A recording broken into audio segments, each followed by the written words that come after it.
Hello and welcome to TRIGGERnometry. I'm Francis Foster. I'm Konstantin Kisin. This is, of course, our year review special. It has been a brilliant year in clown world, and there's no one better to discuss it than our two favourites, satirist and presenter Andrew Doyle and comedian Geoff Norcott. Welcome both back to the show. You're looking at each other weirdly, slightly uncomfortable. It's not weirdly, that's sexual tension. Because we only ever see each other over Zoom, don't we, normally? We do, yeah, so on podcasts and the like. And I was thinking, this is actually, because a lot of people watch this and go, oh, here we go, you know, there's not much diversity here. But we don't do diversity at TRIGGERnometry, mate. But having said that, I was going to point at you and go Jew, but that sounds bad. But you are. No, it's apt for the current moment, you mate. are Jewish. We've even got a little Palestinian scarf if you want to wear it. Yeah. Latino. Yeah. And then homosexual, and then just gammon. Yeah. Gammon, yeah. Yeah. So the way you said homosexual, Yeah. Andrew, Was there a slight element of judgment about it? No. I judge myself for my inclinations. I thought you'd just say gay, but you know, homosexual. No, just say gay. I think we should reclaim sodomite. That's what I'm going with. Well, that's just not just the gays. I mean, anyone. Oh, that's true. That's true. Yeah. Yeah, but I like you straight people steal everything from us. Yeah. Well, that is kind of true. And I like the way you said homosexual, as if to say there are two sexes and I'm attracted to the same sex. That's right, yeah, exactly. Because same-sex attracted has become a dog whistle. Yeah. Apparently. A right-wing dog whistle. We'll talk about all of that. We've got lots of stories from the year that we've picked out to talk about. Believe it or not, the most upvoted story that we had was actually about Nicola Sturgeon, which we'll come to in a minute. Yeah. But sort of working our way back chronologically, we could talk about Nihal Athanayaki and diversity that you brought up, or we could talk about October 7th and the response, which has obviously been the biggest story in recent weeks. So what did you guys make of that? And I mean, Andrew, you've been warning for ages about the left going loopy. Yeah. It's sort of gone really loopy now. Well, that's the thing about what has happened since October the 7th is that there are elements of the left that have exposed themselves really in horrendous ways. Stuff like I was genuinely surprised by all of this stuff. That this kind of overt expressions of anti-Semitism on the streets of London, people calling for jihad, and then other people making excuses for them as though a jihad was just something sweet that you did, something nice. Did you actually see the Met Police when Hizb ut-Tahrir, which is a group who are outlawed in most Arab countries, calling for jihad in London? The Met Police put out a tweet saying, yeah, but jihad doesn't necessarily mean holy war. It can mean lots of other things. It can mean a kind of face massage or a yoga retreat or something. I don't know what they meant, but it was absolutely nuts that they were doing that. It's like, no, stop making excuses for the very worst kind of people. And we saw it again. And I know there's always a few bad apples in any protest, but there seem to be a lot of rotten apples. You know, a lot of people being very explicit. What I thought was interesting was the evolution of the word sort of Zionist, because if you get like sort of far right loons, they at least they know that racist words are bad words. So if the camera's on them, they'll go and they'll check themselves and then they'll say a different word potentially, right? But then there is this sort of blind spot on the other side, which is where you go Zionist. I know what it used to mean. I do feel now that it just, in a lot of cases, just means Jewish person, you know? And it's this kind of like workaround that they've got, where they could almost get the far right in and have a seminar and go, look, we've been doing some incredible work out here, and we've realised we've found another word you can use and claim that it's not racist. I mean, it has been an astonishing thing. I think there is, like, you know, what's happening over there is one thing, but like, I know this country, and I know that what I've seen since October the 7th has been startling. Yeah. You know, There's just been this hierarchy, hasn't there, that well, if you want to call them the woke, they always had this idea that there were different oppressed groups and that they're on a different level of the hierarchy, and Jews were always privileged. And so they can't bring themselves, even when there's a massacre of over 1,000 Jewish people, they can't bring themselves to say, this is anti-Semitic, this is a pogrom, that whatever. They have to whitewash it and work around it. I find that an incredible blind spot. well, I mean, because the word was used in a lot of cases was like minimising, you know. And it's almost like from the makers of microaggressions comes macroaggressions. Yeah. Oh, macroaggressions. So there has been a subversion of a lot of the things that we were told over the last few years were important. And I do think, you know, there is that thing when you look at what's happening, a lot of people would sort of say, given what happened, you know, the Israeli state, you know, had to do something. You can't let your civilians feel like that on an ongoing basis. There's also the issue of the concentration of population in Gaza and whether or not the maximum care has been taken to protect civilians. You know, that's definitely up for debate. But it's very hard as someone like me to know enough about that to comment with total confidence. But like I say, when you look at what's happened repeatedly on the streets of London, you know, I've got Jewish friends who aren't like, you know, they're not they're not prone to like dramatism or anything like that. But they've said that they don't want to go in central London. Anymore, particularly at weekends, and that in 2023 is bad. Andrew, and the point about what the Geoff makes about is, who knows what's happening over there. I don't think any of the four of us are Middle East peace process experts exactly. But the reaction domestically has been the thing that I think has opened a lot of people's eyes, and we saw it recently with these presidents or whatever they are of these major American universities being asked in a hearing, is calling for genocide of the Jews harassment. And they were, well, it depends on the context, which I actually would sort of be fine with if that had been consistent throughout the last 7 years. Whereas these people have been like, oh, you asked me where I'm from. No, they've kicked out students and professors for microaggressions and less, Right. So, these are people who have been rigidly policing speech on campus and say that there are very, very clear violations of code of conduct. And actually, it's based on the perception of individuals. So if people perceive that they are offended or upset, then you're going to be punished for that. But calling for the genocide of Jews, that requires a bit more context, a bit more discussion. What is the argument? It's like, well, as long as you don't do the genocide. That's what they said. They said as long as you don't act it out. It's quite a hard thing to carry out. So, you have to, it's just, that in any other kind of historical kind of grievance against a race of people, that those rules wouldn't have been applied. I mean, it's like from the makers of Words of Violence comes, words are just words. That's what I wish that whoever was doing the questioning in Congress had said. Just, okay, then in that case. What, from the makers of Words of Violence? No, not a Geoff Norcott routine. If If she'd have just said, well, is it okay to call for the mass murder of gay people, for instance? Is it okay to call for the genocide of black people? Is that, and to put that question to them, they would immediately have to say no, no, no. And then you get to the Jews, it's like context. So, it's the double standards, I think, that bothers everyone, I mean, you could take an absolute free speech line and say anything should be able to be said on university campus, but they should apply it. Not just, they can't fall back on a free speech defense when they've been so terrible at upholding free speech standards in the past. It just doesn't work. Why is it worse to say that there are two biological sexes and men can't become women? Why is that worse than calling for genocide of the Jews? Because we're dealing with an ideology that is internally inconsistent and incoherent. So it doesn't, you're looking for rationality where none can possibly exist. But the thing that I find bizarre is that surely that is so obvious that anybody would look at that and go, yeah, I mean, this doesn't make sense. Yeah, you would think. The one thing I wonder, and on this panel, there is a chance I'll be the woke one. Yeah, I think so. You are the woke one. Yeah, you're still in the comedy industry. Tell us your pronouns. I used to have edge. I used to have edge once upon a time.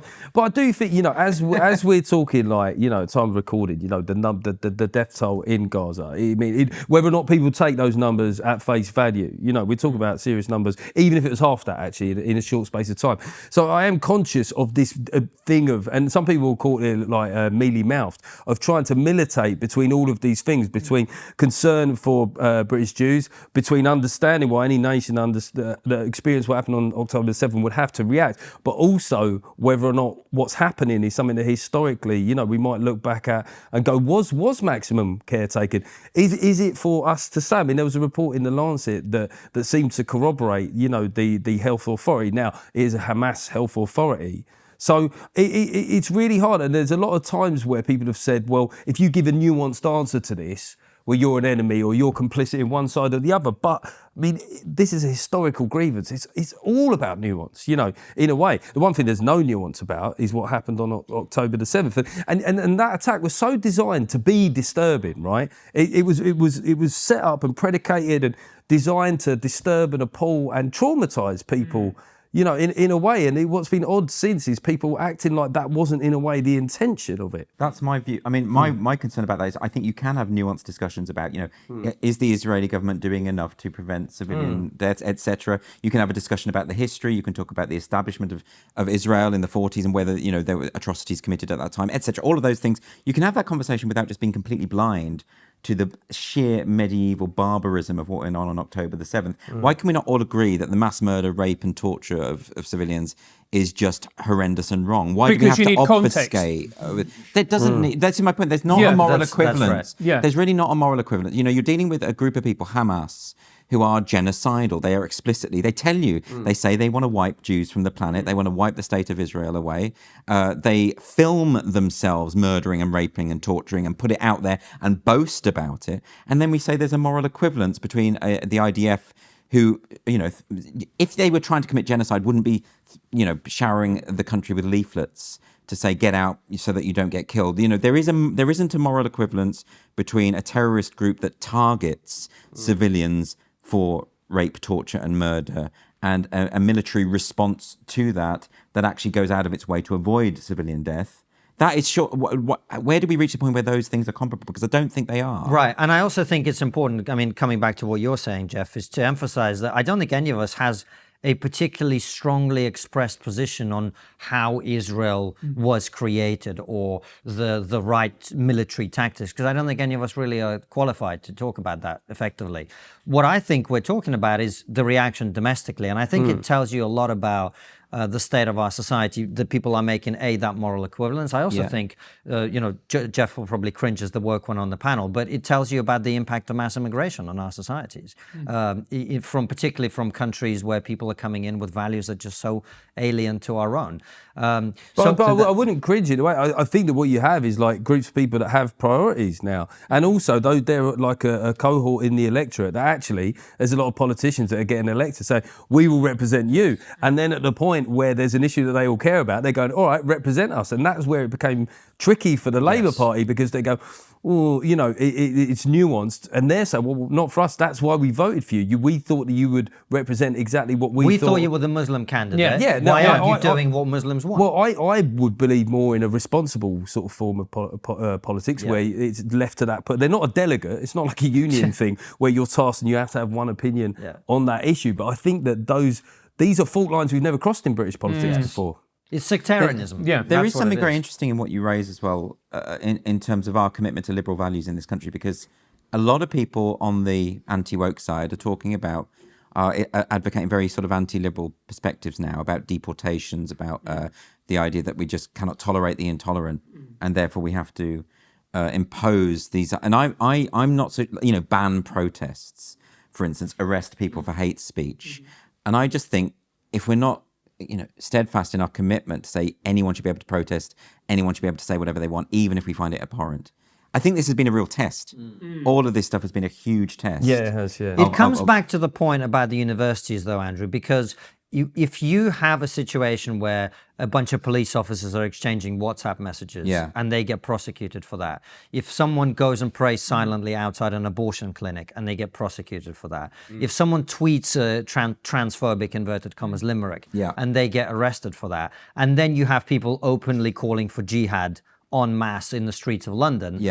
I don't think it's unreasonable for people at that point to be like, why don't we see some consistency? Yeah, that's fair. Yeah, I think the public and the British public generally got a fairly good sense of fair play. Some of the interesting stuff coming out of the protests has been like people have said, well, there was 300,000 people, and so relatively there wasn't much of this. You go, well, 1% of 3,000 is still a lot. 300,000 is still 3,000. That's a lot of people doing anti-Semitic stuff. So that's interesting though, because I've had this debate with a few people about, do you remember when there was that trans pride rally in London and a trans activist stood up and said, if you see a TERF, punch her in the fucking face, and the whole crowd cheered. Now for me, that suggests a normalization within that movement of violence against women. It's not, and it's incitement to violence as well. Well, there's that as well. So what I would say, and people were saying, yeah, but you can't tar everyone with the same brush. But I'm like, if I were at a protest and someone stood up and called for violence and most of the crowd cheered, I would think I'm probably in the wrong movement here.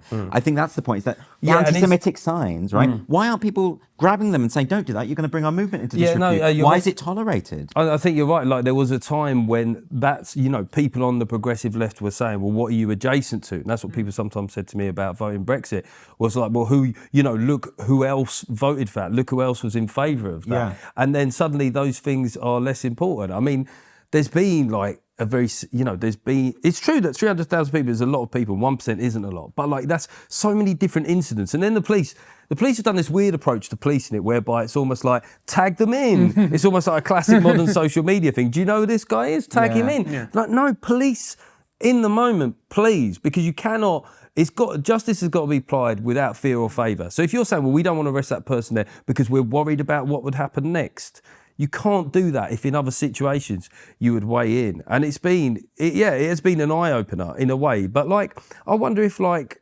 Brexit, where our institutions were tested, and actually, whatever you think about Brexit, they sort of did survive it in a way, is that these are sort of conversations that we needed to have. Obviously, the reason we're having them is dreadful, but we're finding out a lot more about what Britain is in 2023. And there's also something as well which people don't discuss because they don't know enough about it. So a little bit of background: my grandfather was from Lebanon, so he was an Arab, and he was Christian, but he associated Israel with Jews, and he was vehemently anti-Semitic and wanted Israel to be got rid of, because it was just partly because he saw it as an abomination, what happened to the Palestinian people, but a large part of it was because he was anti-Semitic. And the reality is that if you actually ask a lot of people in that crowd what their opinion is of Jewish people, and they were honest, it's quite unpleasant because, look, the history is the history and it's complicated. But there is also a large dollop of racism and hatred that is also mixed into this issue, which if people are honest, and they won't be, it is impossible to disentangle. It'd be good if they were willing to apply, because I think a lot of people, I think a lot of those people on those marches weren't anti-Semites, but I think they're willing to sort of block out, like they're wearing blinkers if it's going on, to sort of deny that it's there. And they also they're playing these word games. You know, you have people openly calling for intifada, and you can say, yes, well, technically speaking, that word just means an uprising against injustice. Okay, fine. But then you have to blind yourself to the connotations of that word. You know, we think of the Intifada, people in Israel think of the Intifada, they think of mass murder of civilians, terrorist acts. And you can't just pretend and wish away those connotations. These sort of word games, I just that was can't another bear it. problem, wasn't it? Where for a while we were told that whatever people from a community felt about a word or phrase, right, believe them, hear their words, all this stuff, and then when you get to the River of the Sea, it's going, yeah, but they're a bit sensitive, the Jewish guy. Again, there's this complete flip. I mean, I do wonder as well with the protests whether to a degree there is a lot of anger, I think, post-COVID. I've never known it in this country. A lot of different people are angry about a lot of different things. So it's just like, this is the thing. You go there on Saturday, this is the issue through, and I'm not saying people aren't emotionally invested in this, but for some people it's just a way of expressing like a broad anti-establishment sentiment. And some of it, is passionately felt, but there's also been proper People's Front of Judea moments. There was, I don't know if you saw the clip in McDonald's where obviously people were told to get out of McDonald's, and there's this one lad on the loud hailer and he was going like, everyone get out of the McDonald's, and there was a lot of people with Palestinian flags who were going, no, like we're getting chicken nuggets, and you can see him sort of realise that then no one's going to leave, and he's going, and then he goes, unless you're going to use the toilets, I suppose. like his belief in the cause was wafer thin. And then his mate, she said, the thing is, the toilets in here don't even work. I thought, well, how would you know if you hadn't been here? So there's been this thing where some of it is vicious, some of it is the usual protest crowd, and then some of it, like these people who are shouting and people coming outside of McDonald's, like, shame on you. You go, they're sort of laughing as they're doing it. It's just, it's shits and giggles for some. Don't you think it's also that thing of, there's a sense of it's compulsory. So if you have that mindset, the woke mindset, you have to follow a certain set of beliefs. But like, when it comes to the Palestine-Israel conflict, they just know automatically which side they're on, even if they know nothing about what's going on. I mean, we've seen people interviewed about River to the Sea. What river, what sea are they talking about? They don't know. Or they're interviewing someone about what happened on October the 7th. Oh, did something happen? They don't know. It reminds me of the Brexit thing where all my lefty friends who had no interest in the EU, never expressed an opinion on it in their life, suddenly started waving the EU flag or painting their faces in EU colours. It's like, you don't really care about this. You just know that in this world, that's the good side, and you're on the good side, so therefore you have to. But is that true of, like, on both sides of whatever the culture war would be supposed to be? So if someone says to you, like, they don't like Meghan Markle, you can kind of then go, well, you probably don't like Greta. you probably do like Top Gear. I think you're right. There's almost like, for some people, and whatever the culture war is, there's almost like this kind of standard raft of opinions. And I think the most interesting people you speak to in Britain in 2023 are actually the people that will just surprise you and go kind of like, yeah, you know, I'm pro one issue, but actually, you know, like a proper geezer that, I love a bit of Greta Thunberg. You go, well, okay, well, you might be worth speaking to because I didn't expect you necessarily. That's important, though, isn't it? To be I hate the fact that I can so often predict someone's opinions on everything if I know their opinion on one thing. Just one thing, and that's not the case for most of my friends. Actually, I've found that most people that I know now are quite surprising. Do surprise me every now and then in a position that they take. And that's speaking, you carry on, Geoff. Well, I was just going to say, like with Meghan Markle, there is no real reason that if you like Meghan Markle, you should be concerned about the climate crisis. There's no logical reason that connects those, but it's this whole bunch of other stuff that does somehow find itself part of it. We'll get back to the episode in a minute, but first, we want to talk to you about AG1. If you're a long-time fan, you might know we've been drinking AG1 for over a year now to stay healthy and stave off illness in preparation for whenever our schedule gets really busy. When we use AG1 on our busy America tours, we've found that we feel a real difference to our energy levels and our ability to focus. So my concentration span has gone from 2 seconds to 12.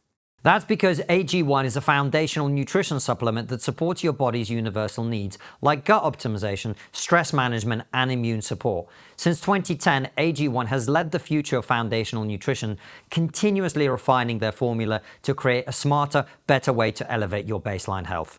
Even the TRIGGERnometry team here have started drinking AG1, and they love it.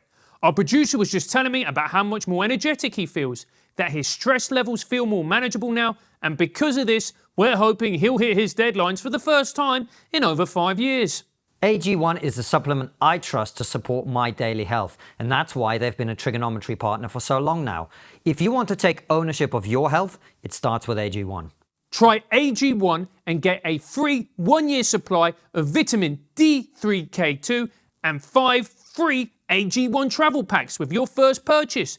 Go to drinkag1.com/TRIGGERnometry. That's drinkag1.com/TRIGGERnometry. That's drinkag1.com/TRIGGERnometry. Check it out. And now, back to the interview. Speaking of being surprised, I don't think any of us would have had David Cameron being Foreign Secretary on our card of whatever the card is for the year. Yeah. No. How? No. just when you thought the Tories were running out of ideas, they brought that old thing back. I mean, it's a weird one, isn't it? Because no, I didn't expect that at all. But it feels like a sign of desperation. Like they don't really know what else to do at this point. Well, it's kind of weird because James Cleverly was sort of doing a pretty decent job. You know, a lot of people that worked with him said that. And then he gets thrown into like, right, you got Rwanda, the legal bill. You know the job where you're flying around meeting presidents? That's all done, mate. You've got currently the hardest thing in the Tory party. And then Cameron comes back. It was genuinely the closest to like an EastEnders duff moment I've ever seen. Like we go, it's David Cameron. He's like, I'm back in the square. And Why do you think he did it? Because I kind of think like he was in hiding. He was so embarrassed about Brexit and the pig gate thing, which we've all forgotten. By the way, why aren't people making more of that? You know, but he's come back. Do you think he did that though? Well, the pig thing? Yeah. Oh, he definitely. I mean, no. Give him his due. Yeah. The accusation was that he, can I be explicit? Yes. Fucked a pig's head. Yeah. And that's not true. But I wouldn't have thought so. No, what he did was he placed his flaccid penis into the dead pig's mouth. See? I mean, who hasn't done that? Morally, they are on different levels. I think. But I'm not saying he did, by the way, in case someone's going to sue me. Yeah. That was the allegation. That he placed his... There was never an allegation that he'd had sex with a dead pig, but it became that he fucked a dead pig. Yeah. Well, that particular dead pig it clearly wasn't his type. But that does sound like a university like initiation thing. It sounds like something that would have happened. I mean, I think at the time... That won't stand up in court, Andrew, by the way, just so you know. What? That sounds like something that could have happened will not stand up in court. Oh, will it not? Okay, No. well, I know he definitely didn't do it, by the way. Me. I mean, Andrew was there. I think also there was an interesting moment, like when he stepped out of that car, where you heard the journalists be surprised. And this is just me pushing my agenda here. But is it Kay Burney? Mm-hmm. She was like, oh, he's put on weight. And I thought, my God, you would not say that about, like, if a male news journalist, broadcaster, anchor said that about a female politician, you go, after the break, that guy won't be it. Right? Like, that's how quickly it could happen. Yeah. And I thought, it wasn't the most surprising thing about David Cameron coming back either. It's not really great journalism. I mean, what was really surprising was somebody comes out of the wilderness. I guess it was the only job that had the prestige that he would have come back for. Foreign Secretary is the only one that's got a bit of glamour. So you think he did it for that? Oh God, yeah. And he also, they all want, what is my legacy? And his has got worse and worse ever since he left office. Don't they make a lot of money though? Like ex-prime ministers, they do the tour. Oh, they can make speaking. Yeah, but it's not about money. It's about ego. Yeah. This Really? was, it's definitely about ego at this point. Okay. What I thought was interesting as well, broadening it out a little bit, is obviously the reason that happened is Suella Braverman made some pretty strong worded comments about two-tier policing, about the protests, about the marches, etc. She was removed. She was basically forced out because of that. And that's how we've ended up here. And what seems to me to be the long-term impact of that is the Tory right, which she represents effectively, is now going to splinter off, certainly the voters, to reform or probably more likely not vote at all. Yeah. We're going to have a general election next year. And I just wonder if this isn't going to be an absolute disaster for the Conservatives. I mean, absolute disaster, it seems like to me. First thing to say, Suella was correct about the two-tier completely. policing. That's absolutely right. Yeah. What do the Tories think that they're doing? Who are they trying to placate? Should she, like when you're Home Secretary, I agree that most of the public, or a good portion of the public, would see a lot of truth in what she said. But when you're Home Secretary, saying that about the police publicly, also in an article, you do have to have a bit of collective responsibility. Look, I'll be honest, I'm not the biggest Suella fan, but I did feel at that point she was sort of like a midfielder going in, putting in two-footed tackles under the nose of the ref, going, go on, send me off. But what else almost. can you do? Because if you think about it, when Priti Patel was Home Secretary, when Suella Braverman, they issue these directives to the police and the police ignore them because they are so ideologically captured. Or the same with the civil service. We had a whistleblower recently talking about how in the civil service, any policy regarding immigration is going to be ignored by the staff members. We just put it out an episode with Steve Hilton, former advisor to David Cameron, who basically told us story after story about how they tried to do things, and you just can't because the civil service will sabotage anything you do that they don't like. Exactly. So if I were Home Secretary, I'd be slagging off the civil service constantly, slagging off the police, going for them publicly because they, that's in many ways, I think people saw Suella Braverman as the one person who was willing to slag off the people that needed slagging off. Yeah. Because nothing gets done. It's just about the realpolitik element of it. Like, like when Cameron said to Jeremy Corbyn, put on a tie and sing the national anthem. When you're Home Secretary, just one of the things that you're going to run into trouble if you do is if you slag off the police in public. I understand all the reasons that you're saying where the frustration comes from, but it becomes very hard after that to manage, manage relations. And it puts Rishi in this weird. I've sort of been calling him Brittany Sunak a bit this year because the amount of costume changes that the geezer has had in the space of a year. He was stability guy, stability Rishi. Then he was, long-term decisions for a better future guy. Then he was Ule's Rishi. He was like, fuck the climate, Then he was like, and then now he was the change guy at conference. I am the change candidate. And now he's, actually, let's just bring back David Cameron. And it looks like bring your dad to work day. I mean, the thing is, if you're already the Prime Minister that looks most like an 8-year-old boy, right? I would not have someone who looks like your dad and your uncle coming along with you. I mean, I think he's found himself, because the polls haven't changed in a year, he's just found himself lurching. And the impression that the public get, and I think it's a fair one, is that he doesn't really have a core set of principles at this point. No, but you could say that about Starmer as well, couldn't you? I think that they are two cheeks of the same arse, politically, The problem is, though, is going back to the Suella thing, is that what it really means is that democracy doesn't exist. Because people voted for the Conservatives because they wanted a government that is conservative, that had conservative policies. But if a conservative government can no longer implement conservative policies because the blob or whatever, the civil service, whatever you want to call them, refuse to enact them, then what are you left with? So what's going to happen next time then? Because Labour will get in, and then the Conservative Party presumably will shift to the right because that's what the voting base want. And then you'll get a full-on hardcore Tory government that does a bonfire of the Quangos. But they can't. The civil service. But they Bonfire of the can't. Quangos does sound like one of those weird films from the 70s starring Paul Newman. Bonfire of the Quangos. Yeah, we did purely for the money. But I disagree. That I don't think they will. You don't think they'll do it? No, because I don't think they can do it. Or there's certainly not the political will to be able to do it. Because if you're going to do it, you're going to get into. Is this new though? We used to have a program called Yes Minister, Yes Prime Minister. Yeah. But this idea of the civil service pushing back for continuity. Maybe it's just something that occurs when either administration flips to the right, or indeed the left, right. But you're right, whether that's democratic or not is another issue entirely. Problem is with the way that press operate in this country is that if you talk about like civil service, or even if you criticise public health bodies, it's all Trumpian, or it's Trumpian. This COVID inquiry has proved it, that there are civil servants with quite clear agendas, that effectively take political decisions. It's fine. If we have that conversation with the British public, and the British public go, I'm fine with that, fine. But we've never had that chat, really. And Geoff, none of the three of us has really followed the COVID inquiry. What I hear out of it is exactly the opposite of what I wanted to hear out of it. It seems we didn't lock down fast or hard enough, apparently. That's their conclusion. Is that right? Well, I suppose the thing was, I thought, is it to inquire what happened, or is it to prosecute the idea that the government were a shit show, right? And it's certainly with people like Hugo Keith KC, that seems to be his focus. And, there's all these salacious WhatsApps and, he called himself a tit fuck or a bum wank, or, and that has been, that has been what's often led the news. Whereas I think genuinely the interesting thing that comes out of it is, how did the instruments of state work under pressure? We know what happened with the government. Most people have come to their conclusions. But the civil service don't come out of it well. And also, a lot of decisions that people thought were the government's were actually sage. But because, again, there's this thing in the liberal press whereby, somehow health bodies and the civil service are sacrosanct and never make shit decisions. They never make egotistical decisions. Like, for example, like the Cheltenham Festival, a lot of people were frustrated that went ahead. That was under sage advice, literally under sage advice. So I actually think that the headlines that have come out of the inquiry have been pitiful, really.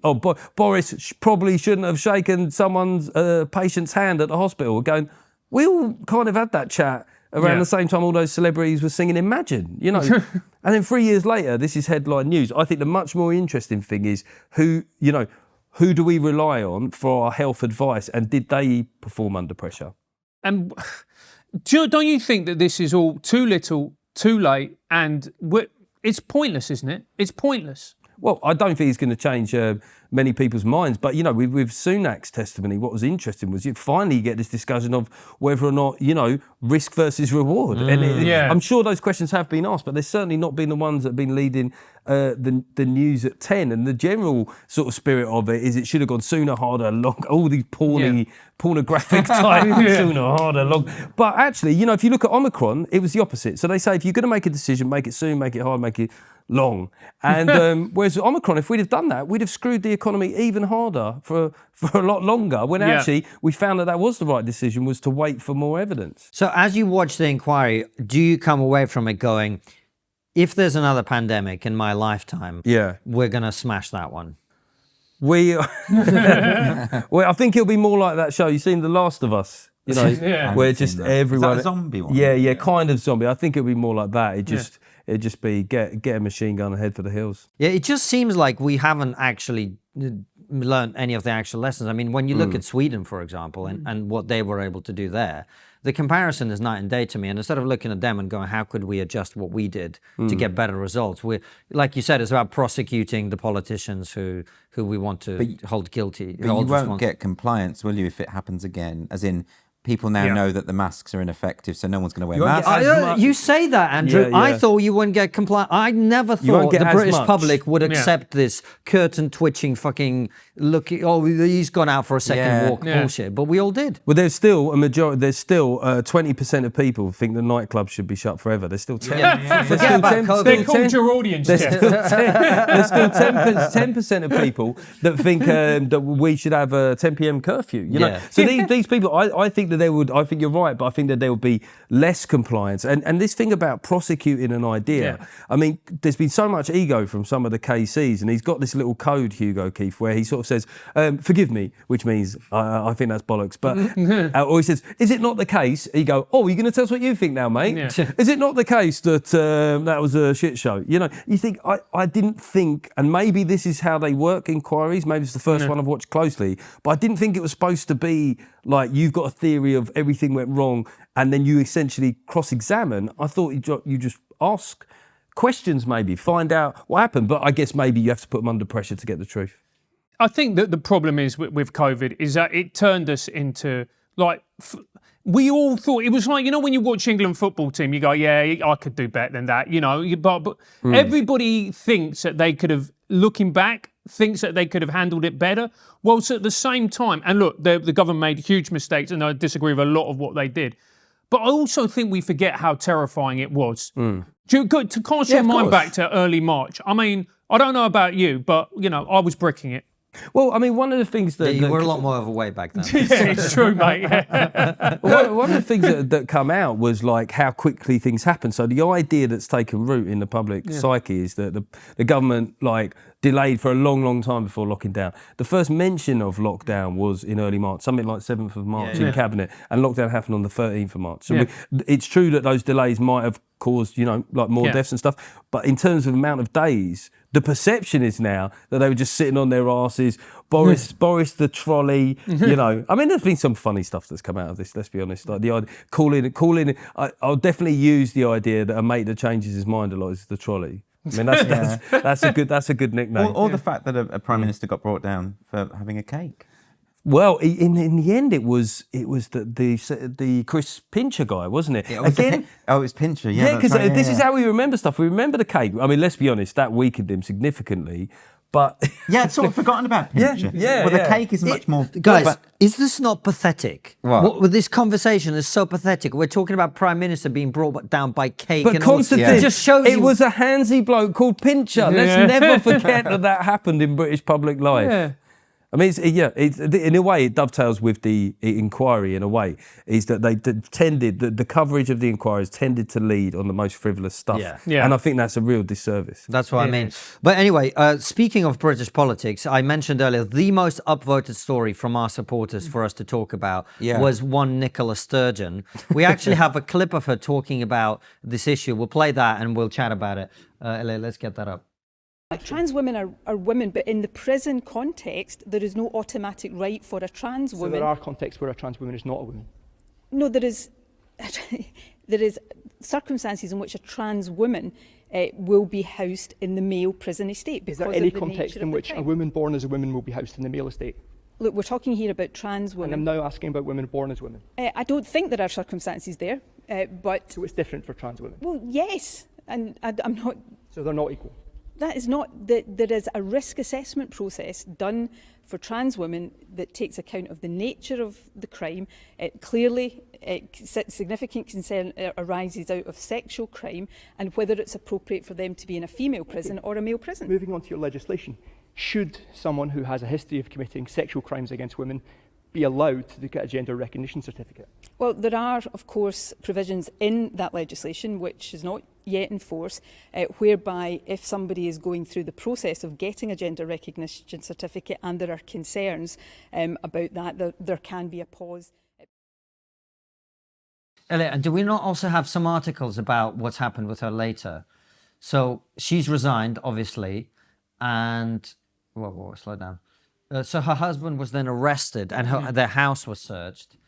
And also the other thing that's happened lately is the UK government the UK government prevented their act from going through, and it's been found that is legal. The fact that they've prevented it from going through. That's right, yeah. So I think the reason people wanted us to talk about it is, we have a lot of TERFs that watch this. Right, number one. They love it. They absolutely love a bit Birds of love trans. Birds love trans, mate. It's a catchphrase of the show. Jeff is cringing because he's the woke one for the purposes of can I say that it's very problematic? What, saying birds? Well, I also think that with the people that watch your show, is it given how the year's been politically, the downfall of Nicola Sturgeon was like the one bright spark for people.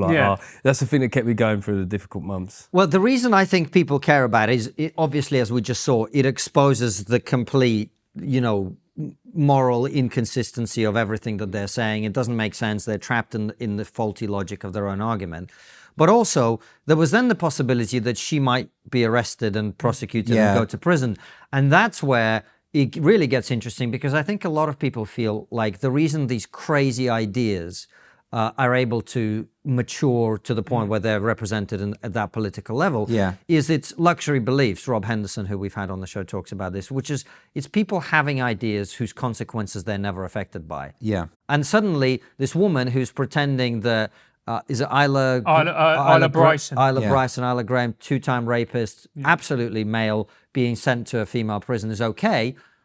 This person might be about to go to prison themselves. And Well, that's why she was in such a muddle. I mean, but the thing is, like, she talks about a risk assessment for Isla Bryson, whose real name is Adam Graham, Yeah. double rapist. They were housing him in the female estate while they made that decision. What risk assessment do you need? Double rapist. That answers your question, doesn't it? Yeah. Then, and that was the thing about, when Westminster vetoed the gender reform bill, and which they were right to do so, we forget that there were all these amendments tabled to that bill. The SNP could have made this palatable, right? There were amendments to protect single-sex spaces in hospital wards. There are single-sex spaces in prisons. They were saying that the prisoners who were on trial for rape couldn't suddenly apply for a GRC during the process. All of it, like sensible stuff, and they just said no. So in other words, the bill was faulty and wrong. They knew it would be vetoed. They were warned it would be vetoed, and they did it anyway. Humza Yousaf took Westminster on, knowing he would lose. I mean, everyone said you're going to lose. This has been an absolute shambles from start to finish, and so she deserved to get nailed on this. And by the way, we're not talking about the dodgy corruption and the accusations, because they have very strict contempt of court rules in Scotland. So nobody's really been talking about it, but it dwarfs Boris Johnson and the cake. Like this is but we should be talking about this a whole lot more, but we probably can't. Well, this idea that you can sort of, like you're saying, I mean, the fact that for a moment, a politician in Britain was considering this idea that you can have this prison onset gender dysphoria. Like you get to the courtroom and suddenly, I'm a bit trans. Like, it's ridiculous. No, but they are now. I mean, the Scottish government is now saying what they will do is that they will still house men in the women estate if they identify as women. Good.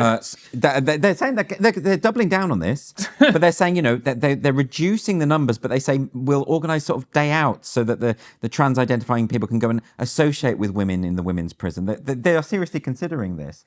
And I would have thought that it works, doesn't it? Just segregate prisons by sex. It works. It's perfectly fine. And why are they so obsessed with the feelings of rapists? Why are they worried about them? Why aren't they worried about the women in prison, who are among the most vulnerable women in the country?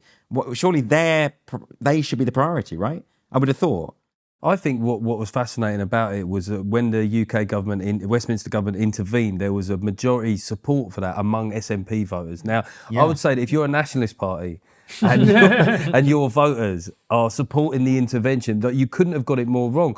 And there's been this paradox in the SNP's politics for a while. Both on one hand, want to be out of the union that is Britain and the UK, but want to be part of the EU, and there is also this sort of line between their politics, which is independence. I don't want Scotland to leave the UK, but I understand that sentiment. And this progressive agenda that's actually not necessarily, because nationalism in Scotland used to be coming from a more conservative place. You're right that the voters, they overwhelmingly didn't support, because we keep hearing this bill had cross-party support. 75% of Scottish parliamentarians supported it, but the public really didn't.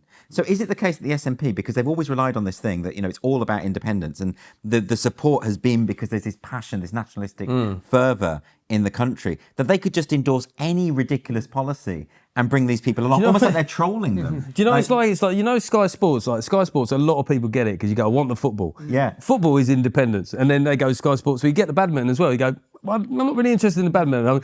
I want the football. The football is the independence. I think they're pushing it. I think they're taking the piss. Like, what else can we introduce? Why don't we introduce a hate speech bill that makes it illegal to say things in your own home? Let's do that. Everyone will hate it. It doesn't matter because they want independence. In fairness, I think, if I'm not mistaken, it was part of their manifesto in 2019. So they have sort of But again, it doesn't matter. But whether or not, how high that was up the average SNP voters' priority list, we can only speculate. And I do think that there is a sort of symmetry between the SNP and the Tories in a way, is that if you're in power long enough, there's like a hubris that creeps in, and there are blind spots. There are things that you do because you've been in power so long, you forget that you have to refer to the people. I mean, example, where the Tories started going wrong, I know we'll get back to the SNP, but was actually the Owen Paterson thing. Was where one of their mates got found guilty of something by the Privileges Committee, and we'll change the rules. And people just went, well, that's the worst stereotype about you, is that there's different rules for people than there is for you. And the SNP have had a succession of things now that have almost run in tandem with the Tories in Westminster. And it's almost like this subconscious thing of maybe you don't want to be in power anymore. So isn't it good that they're being punished for it, though? I mean, like, even if you take it just on the terms of the cause or the campaign for Scottish independence, the support now is much, much lower. Like, they were edging towards that majority they needed, that if they did have a referendum, they would win. If they held it now, they'd lose. Yeah. And that is because of all these other batshit policies that they've advocated for. They've lost support for the independence thing as well. Ultimately, that's what's happened. But it's, you know, they say that about TV series, the term jump the shark, is when they do something in the series that becomes so ridiculous and it becomes so unbelievable that everybody goes like, you know what, I'm done and I can't watch this anymore. And the Isla Bryson case, for me, was the moment the SNP jumped the metaphorical shark. Yeah. If you remember back during Question Time, where it was an SNP member, there was an SNP member of Scottish Parliament, and they asked her, is Isla Bryson a man or a woman? And she went, they're a rapist. And went, no, that's not what I'm asking. I think it was actually, who was it? It was, I can't remember, but then she was asked again. Yeah.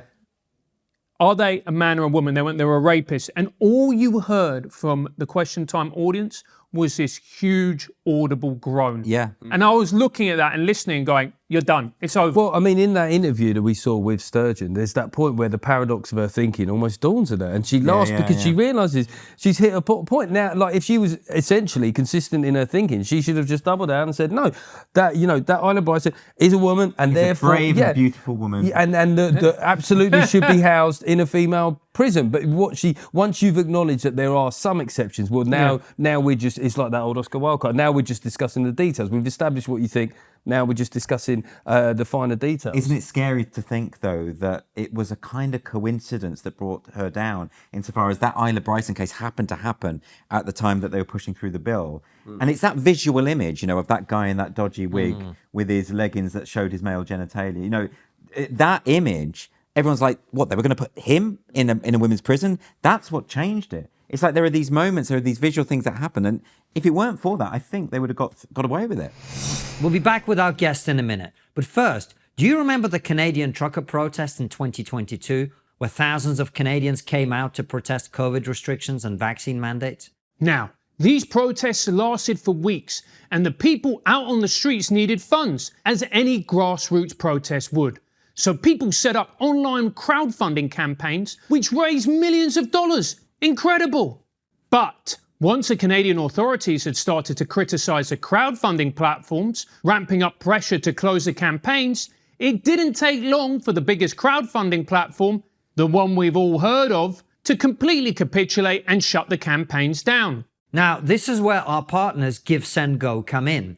They stepped in when the other platforms backed off and raised millions of dollars for the truckers.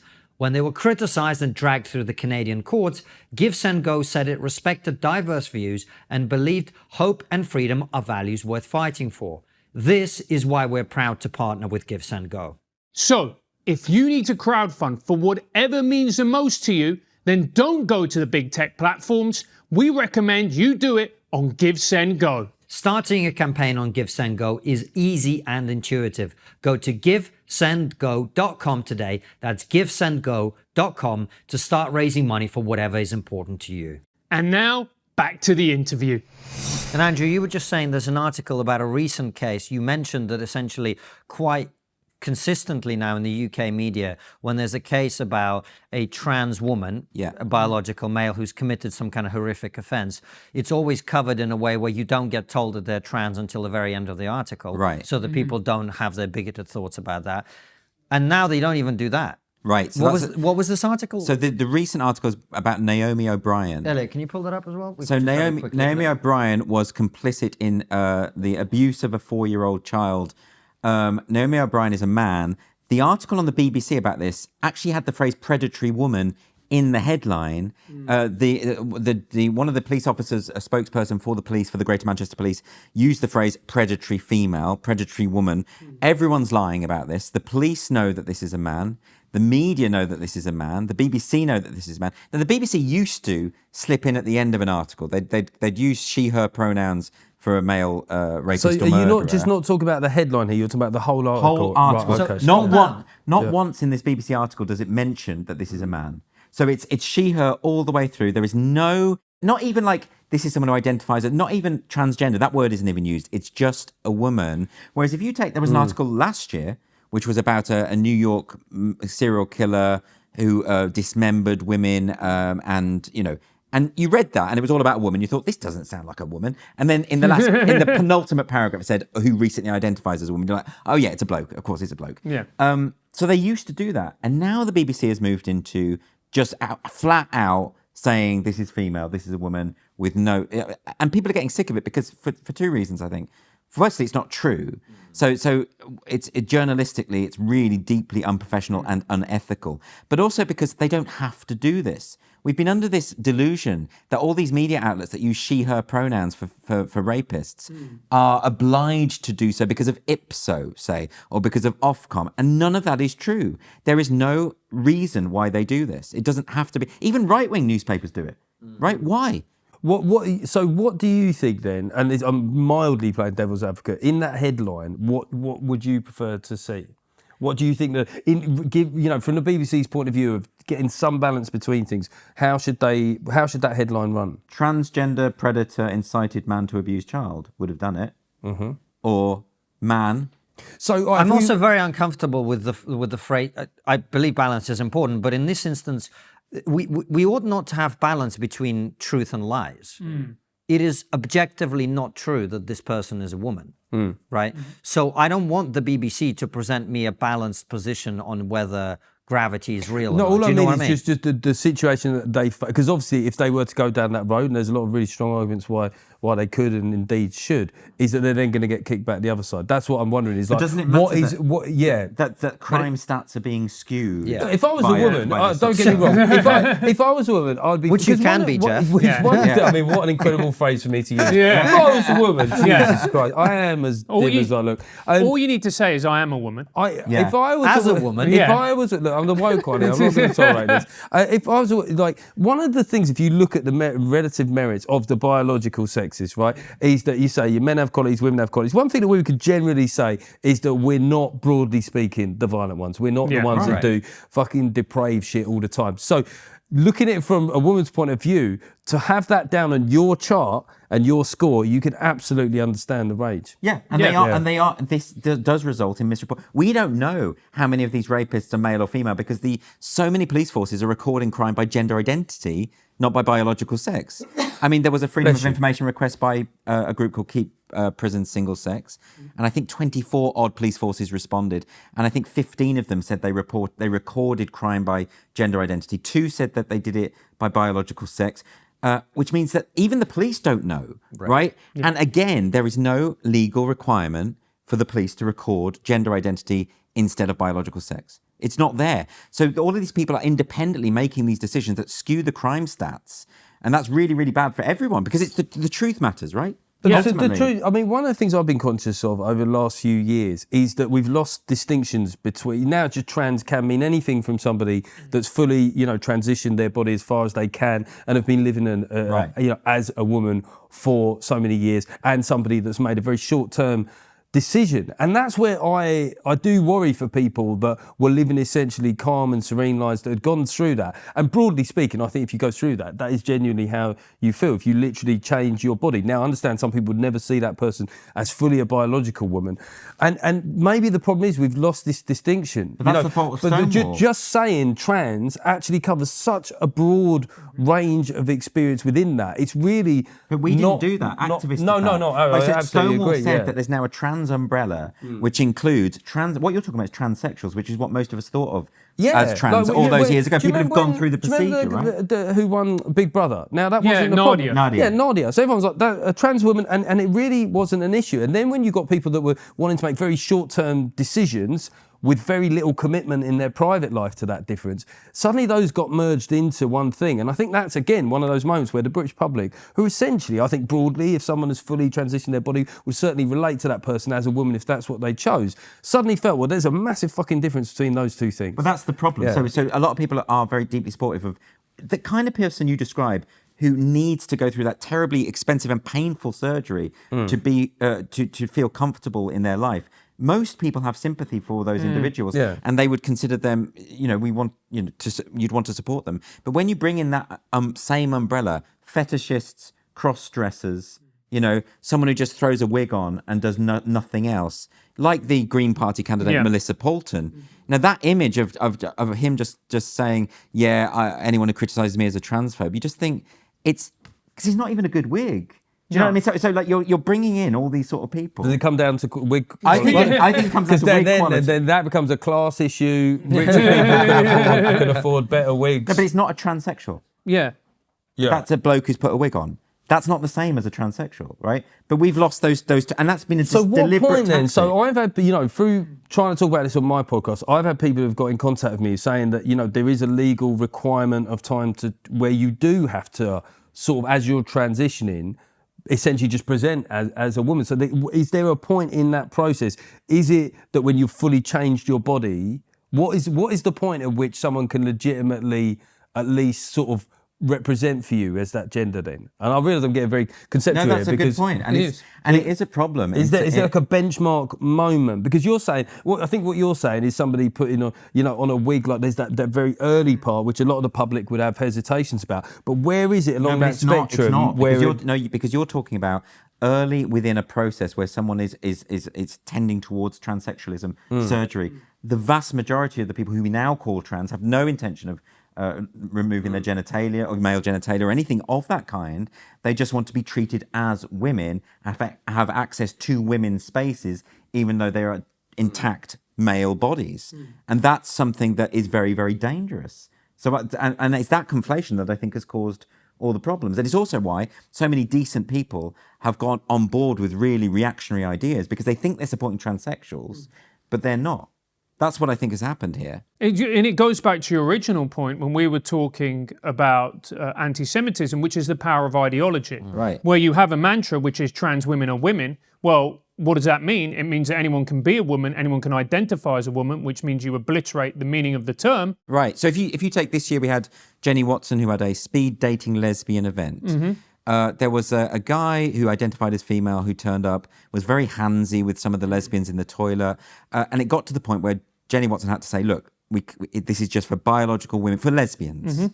And then the event got shut down because activists went after the venue, right? So if you have a situation where lesbians cannot gather in a romantic context, speed dating, without men demanding entry, to me, that's really regressive. And that's what's happening. Well, it comes down to, again, the fair play limit. I think most people have recognised that to be an unreasonable development. Like that is a freedom of association more effectively. Yeah, but if you say trans women or women have to be treated as women in law, then actually it's right to shut that down. Andrew, can I ask you something that may sound a little personal, but you are someone who has covered this issue a hell of a lot. And I know that in private conversations, we've talked about that this is something that is particularly affecting gay children. Yeah. And I know that for a lot of lesbians and gay men in particular, it's a kind of personal issue as well, because they sort of look at it and go, you know what, if this had been happening when I was a boy or when I was a girl, I might be one of these people. Right. I might have been led down this path. Well, that's why so many gay activists are coming out of retirement to deal with this issue. And that's why the notion of an LGBTQIA plus community is such a lie. Because so many of the principles behind the TQ plus aspect of that are directly antithetical to gay rights. That's the problem. So now we live in a time where it's the most dangerous time to be a gay kid, basically. Because when I was at school, for a start, you wouldn't be out. There's no such thing as an out gay kid at school. At the time I was at school, you would be beaten up, you'd be bullied, you'd have homophobic abuse from the staff, from the teachers. But now, if you're a gay kid, you'll have figures of authority, teachers, Stonewall, mermaids, implying that you might be in the wrong body and you need to be put on a pathway to medicalisation. Now, no one saw that coming. No one saw coming the idea that we'd be medicalising gay kids in the name of progress. That's such a bizarre sort of situation. And because between 80 and 90% of adolescents referred to the Tavistock Clinic were same-sex attracted. We know that this overwhelmingly is about fixing gay kids, heterosexualizing gay kids, whether that is conscious or not. That's the impact of this. Do you think would it be conscious though? It feels unlikely. That might be the net effect of it. Well, why then did so many whistleblowers at the Tavistock say there was homophobia endemic in a lot of the referrals? Why did they have a dark joke? Why did they have the joke, soon there'll be no gay kids left? Why did they have that? Well, it's very hard for someone like me. I'm looking into various different communities I don't, fully understand, but how a sort of left-wing progressive organisation, I do think have got it wrong on so many things, but would become homophobic. How did that happen? Yeah, I really want to know the answer to that question. Exactly. Did it happen? It did happen, but I think what groups like Stonewall and Mermaids, as far as I'm concerned, represent the biggest threat to gay rights at the moment. They are hostile to gay rights, but they don't say they are, I agree. And I don't even think they are. I think you're right. I think they have actually bought into this ideology to such a degree that they are advocating and promoting anti-gay ideas in the name of being pro-gay. I think they are. I think you're right. I think it is a complete, And I feel that that's why a lot of gay people are frustrated when they see that progress pride flag spattered everywhere. A load of gay people think that basically if that's outside a pub, they feel they won't go in because they might get attacked, verbally abused, whatever. And it used to be the case that the rainbow flag was like, well, I know I can go in there and I can hold my boyfriend's hand and I won't get trouble for it. If I see the progress pride flag now, I do not go into that bar. I'm worried someone might start verbally abusing me, right? But just for being gay or for having a view on same-sex biological attraction? Right. Yeah, but being same-sex attracted is a counter to this ideology in and of itself, because it implies that there's only two sexes. Well, they say being same-sex attracted is a dog whistle. Right. So Stonewall on its website and its promotional materials changed the definition of homosexual to mean same-gender attracted. Right. Activists say things like genital preferences are transphobic. Not all activists, but some do. They have this idea that that's why Grindr now is full of young women who've been led to believe that they're men. That's why in Australia it's illegal for lesbians to gather now, because you have to admit men. But gay people aren't attracted to the way that you perceive yourself. Like, gay men aren't attracted to people who think they're men, they're attracted to men. And lesbians aren't attracted to people with penises because they're lesbians. This is the thing. There's this thing called homosexuality. This is blowing my mind. It's an education. And we should call the title of this episode be The Red Pilling of Geoff Norcott. Yeah. I just so much to take on here. Like homosexuality, gay rights has been secured on the understanding that there are people who are innately attracted to members of their own sex. But now those people are being shamed for it. Wait, you don't include people with penises in your dating pool, lesbian? But then you are evil bigot. Right? So this is the question maybe I'm asking, is I think that view that you're expressing absolutely exists. It's how prevalent, right? If we get outside of social media or even more metropolitan type centres, if you go to an old gay pub in Wolverhampton, are we is there saying... one? Do you know what? There absolutely is. I did a gig there in 2005 and it was terrible? I'm not sure I was the right booking. is what I would say. Yeah. That's what I'm wondering. I'm wondering if maybe those voices that you're talking about have disproportionate volume within the debate. But I wonder how broad that is. But not just the debate, they also have a disproportionate impact on government policy, police behaviour. They're in the College of Policing, they're in the NHS giving trainings, etc. That's the issue. It's not about, Andrew spent too much time on social media. It's about the fact that this is having an impact on real people. Yeah, that's it. I mean, it wouldn't matter so much if it wasn't impacting people. Yeah. All these kids who've gone through now, puberty blockers, which almost always lead to cross-sex hormones and sometimes to surgery that cannot be undone. I've met detransitioners. I met a gay guy who's just an effeminate gay guy and he doesn't have genitals anymore because he was encouraged to go down this path. And it does sort of matter, I think. Well, it matters. It does. Hugely, but look, right? Jeff's looking at his watch. So when No, I wasn't looking at watch. I was just about to make a really flippant joke and then you said something very serious. And I just looked down because I thought, I am so glad I didn't make that joke just then. Can I make the point though about, look, in Iran, the government funds sex changes because they hang gay people from cranes. Or are they just really progressive, Andrew? Well, you say that, but when the Pakistan government started doing a similar thing, which they've since stopped doing, Pink News put out a video saying, oh, great, Pakistan has said yes to trans rights. No, the Pakistan government was funding sex changes because they kill gay people. I am genuinely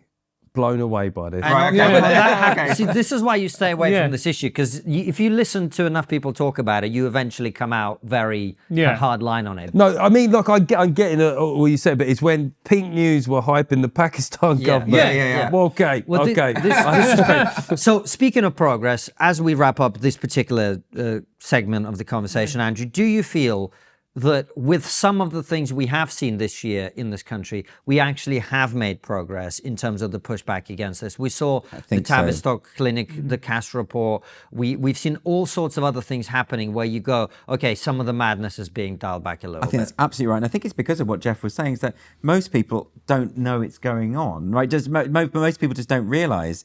They thought that the Tavistock was just helping kids who were suffering from gender dysphoria. They didn't realise that it was, 35% of referrals were autistic as compared to 2% of the population. They had all sorts of other comorbidity, co-issues going on. That all of this is coming out now. Kemi Badenoch has mentioned this in Parliament, has talked about transing away the gay, has talked about people who are using the ideology of gender identity and are effectively heterosexualizing gay kids. It's a real threat to gay people. Now that debate is open, I was talking to Dennis Kavanagh about this the other day. He's the director of the Gay Men's Network. And he was saying, like, the stuff that Kemi Badenoch was saying in Parliament would have got a ban from social media a few years ago. But now it's out in the open. Stonewall always had this idea of no debate. That was their official policy. We don't debate this, because their ideas were so extreme. I saw one of their guys on the news literally saying, I can't talk about this because it's so obvious. And right. It's a settled issue. Evidently not. So what's happened is you have a minority of activists with incredible power in society who are treating their own extremist views and presenting them as though we've reached an established consensus in society. And it's not true. And now what's happening is people are waking up to it. More and more people are seeing the impact of gender identity ideology in schools and on their kids and to gay people and to women especially. And they're pushing back against it. So I think it's going to end. Honestly, I'm feeling very optimistic. I think too many people know about it now. It's going to take a long time to unpick it. Like the Welsh government is basically putting out gender identity propaganda in all of their teaching materials and stuff like that. They're probably doing something that's not actually legal because the Education Act actually forbids ideological and political teaching in schools. But so we'll get there eventually, I think, and we'll get back to the idea of liberal values and gay rights and women's rights and free speech and all of these things that we had sort of agreed on at one point. I'm really optimistic. I think too many crazy things have happened. I think it's images like Leah Thomas on the podium towering over those women. I think every time something like that happens, people think, what? This is actually happening? Did you know that male rapists were being housed in female prisons? Probably not. But I missed the bit when being cool with gay people was cool. Like you could say that and feel really liberal, And that made that brief window. Yeah. Well, look, my son's, his godparents, 2 married gay men. I used to love throwing that in the face of people that would think like... You get kudos for that, right? I remember back in the Edinburgh Fringe years ago, I used to say that and the room went silent. I was like, I out-liberaled you. But now it's like, that's being fine with gays is very last year. Yeah. Well, gays are the problem now. Right? Yeah. That's the thing. Oh, I love Except gays. you're non-binary overlords, Geoff. Don't get rid of gays. Love gays. So, Geoff, are you as optimistic as Andrew about the pushback? There are a lot of debates actually where the pendulum goes one way and you think it's and then it comes back the other way. I think that ultimately the debate that has the most chance of resonating with reasonable members of the public will be the one that triumphs in the long run. Yeah. Oh. The interesting thing to me is I'm temperamentally very tempted to agree with Andrew. But then how long have I been doing the show? 6 years? And you've been spending a lot of time with me in that time. And I've been spending a lot of time with the depressive. So I look at the last 6 years, I sort of think we probably would have said that at every point, every year around Christmas, in every point in the last 6 years. And so far, it just gets worse. We have seen a lot of, actual progress. I mean, Hannah Barnes, who's a Newsnight editor, she had a brilliant book about this, and it really got resonance. I think you're seeing Stonewall and Mermaids being pulled out of the institutions where they were giving advice. All of these things are to be welcomed, but broadly, I'm torn, honestly. But because we now can have the debate, because the era of no debate is over, once you have this debate, it's fairly clear which side the public are going to fall on. Yeah. The reason why Stonewall always said no debate is because this stuff doesn't withstand that kind of scrutiny. What do you think, mate? I'm in agreement with Andrew. I think that... What, 5 years, do you think? Give it 5 years and it'll be gone? Well, I think this is the start, because you've got to hit a moment where, like I said, that jump the shark moment. And for me, it was Isla Bryson with a face tattoo, 2-time male rapist in a woman's prison, where people are like, what? Yeah. And I think more and more, and I think the thing that we're not talking about, but that's actually really going to play a part in all of this collapsing, is the fact that mainstream media, they're hemorrhaging viewers, they're hemorrhaging influence. If you look at Channel 4, which does all this kind of stuff on The Last Leg, I was talking to a producer, I think it was a Channel 4 comedy producer, who was basically saying to me, look, we're hemorrhaging viewers, no one's watching this stuff anymore. Yeah. They're putting out all of this content, it's crap, it's just lecturing people, and nobody's watching it. And I think the more and more that happens, the less powerful and less prevalent this is going to be. Is this really true, Geoff? Because you're someone who does all the big shows, comedy shows on TV. I did most of them once. But, you know, you're very much in that kind of environment. I'm a double agent. Let's call it what it is. You play both sides, man. Playing both sides. You're bisexual. You're non-binary. You're non-binary. Is it, because I think there's a danger of people like us, particularly the two of us, and also to some extent Andrew, where, you know, we spend a lot of time in this kind of online space. It's very tempting for us to tell ourselves the story, oh, look at the mainstream media, they're crumbling, their ratings, look at, they cancelled Mock the Week, oh, look, they cancelled this, the MASH report's no longer there that you used to be on, I used to work with you on, etc. Is it true? I think that if, like, The Last Leg still does well in relative terms, you know. So if it's still on, it's probably because it's doing well, particularly on a commercial channel. So I think that there's a problem. I mean, it's such a big problem for terrestrial television generally. If you look at the drop in ratings, I don't know what Last Leg's ratings are, but whatever it might have dropped, it will probably be in line with most of it. So you know, the problem for comedy generally, if that's kind of where this discussion is going, is just at the time, right? Maybe about 2016, 2017, where streamers started to have influence, where YouTube, like, people could basically go and get the comedy that they want, whether it's edgy comedy, one-liners, introspective, they could basically go and get it. Just at that point on terrestrial television, it became afraid of its own shadow a little bit. You know, and it became risk averse, and it had all sorts of things that it had to attend to, which got in the way of simply going, is this funny? Is this going to appeal to a broad audience? So it's been kind of, you know, hampered in a big way, you know, because, like, if you go, comedy's so visceral, right? You watch something, you go, that guy's funny or that woman's funny, I'm going to go and see him on tour. It occurs within you. It's a physical thing. So you can't put in a laugh track or do any of that. And if you're not satisfied, right, because it's so visceral, you'll go, where else can I get that feeling? Because laughing is a great feeling. That's exactly what they negated, wasn't it? What the activists did to comedy, insofar as they were expecting audiences to sit there, hear the joke, assess whether it was morally pure, and then laugh to endorse the point being made. And that's not how laughter works. I mean, I think that there is now, it's going back a bit, you know, like when I have meetings and stuff and I speak to people, you know, if, for example, Channel 4 last year, they backed Jimmy Carr after that joke from his Netflix special. You know, we're seeing Netflix standing their ground. The meetings that I'm having with people at the BBC, they're like, we want it to have teeth, and we want it. It's just, there feels like there was some lost years in there somewhere. I mean, I would say that one place that's genuinely, you know, that talk that Jim Davies, for fuck's sake. This will go down well. Tim Davies, when he said about having diversity of opinion, which is not a controversial view to anybody, I think the BBC Radio actually really was the only ones that really consistently ran with that, you know. If you look at, like, things like particularly News Quiz, where just have, you know, every so often they'll have someone like me, someone like Simon Evans, someone like you, you know, Alan Cochrane will pop up on there, because I think it just makes it better. The point is, it's nothing ideological. I did the Moral Maze this year as well. I mean, they are trying. Something's changing, because I've noticed this because, like, you know, when I set up Comedy Unleashed like 5 years ago with Andy Shaw, and lots of people said, oh, there's no need for any of this, which we don't get that criticism anymore because comedians do get cancelled. But we've had recently a Guardian article about it that wasn't a hit piece.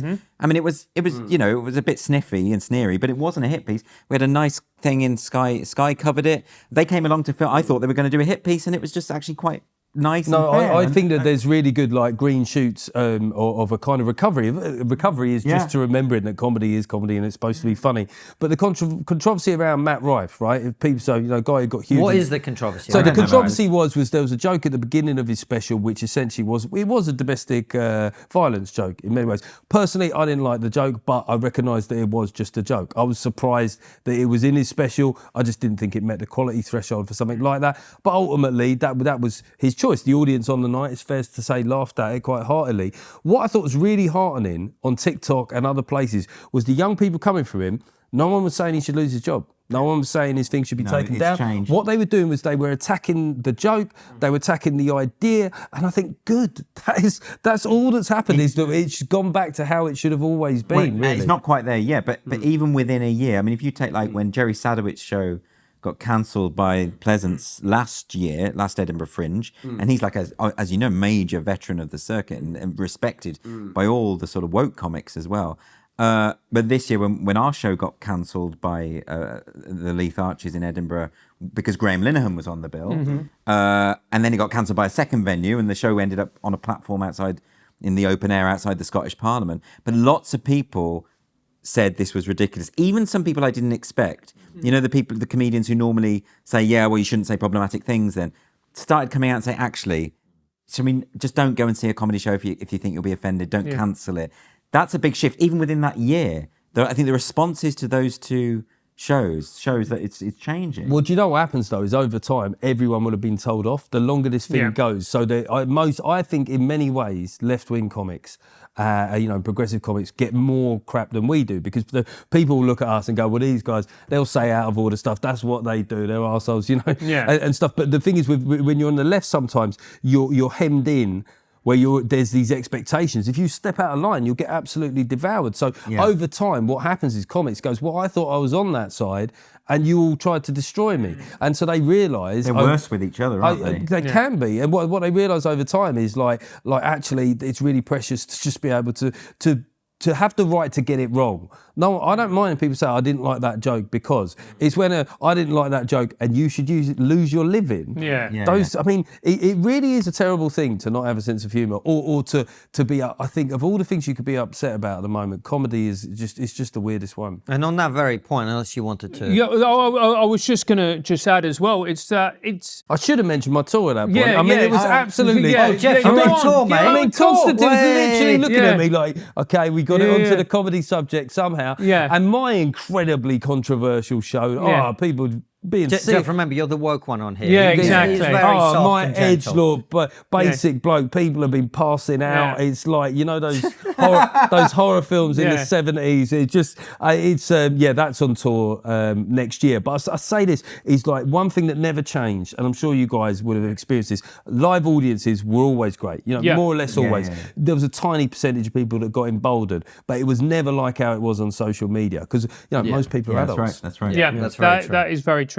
I did get booed at a gig on Thursday, but well, let's leave that aside. But that's just equality. That is equality. What had you said? Can you give us a flavour of what it was how you'd upset them? Well, it was a new material night, and they were very progressive. Was it your new material night? No. Because I did his one. They were all psychopaths, mate. Yeah, they heckled you off the stage. Yeah, and you deserved it. And I gave them a little round of applause when you left. No, it was. I remember you were looking at it, going, "What is going on here?" And that was a truly beautiful moment for me, Geoff. Well, you made me realise that my audience just seemed like rabid centrists compared to whatever rabble you've procured. Yeah, the absolute lunatics. Yeah. No, I just did a joke about pronouns, and you got booed by your audience. Yeah. Well, no. This was a new material night, which is a very nice gig, a new material gig, and then they were already upset, and then I went, look, I'm going to bring it down. Let's not get upset. I'm just going to do some bits about Israel-Palestine, and that really, even though it wasn't controversial, the bit, they heard the words. And I did it, okay. And it just went further and further. And it's bad, because the only laughter I could hear was the laughter of the comedians. Well, that's when it's really gone downhill. That's still quite enjoyable, isn't it? Yeah. It was. What was the pronouns joke? What was the pronouns joke? I'm still working on it, so... Yeah, no, it was just a shit joke. Yeah, because if it was a groan, that's a slightly different thing. Yeah. No, it was a hiss. Wow, pantomime season's begun. We'll get back to the episode in a minute, but first, we want to tell you about our sponsor, VERSO.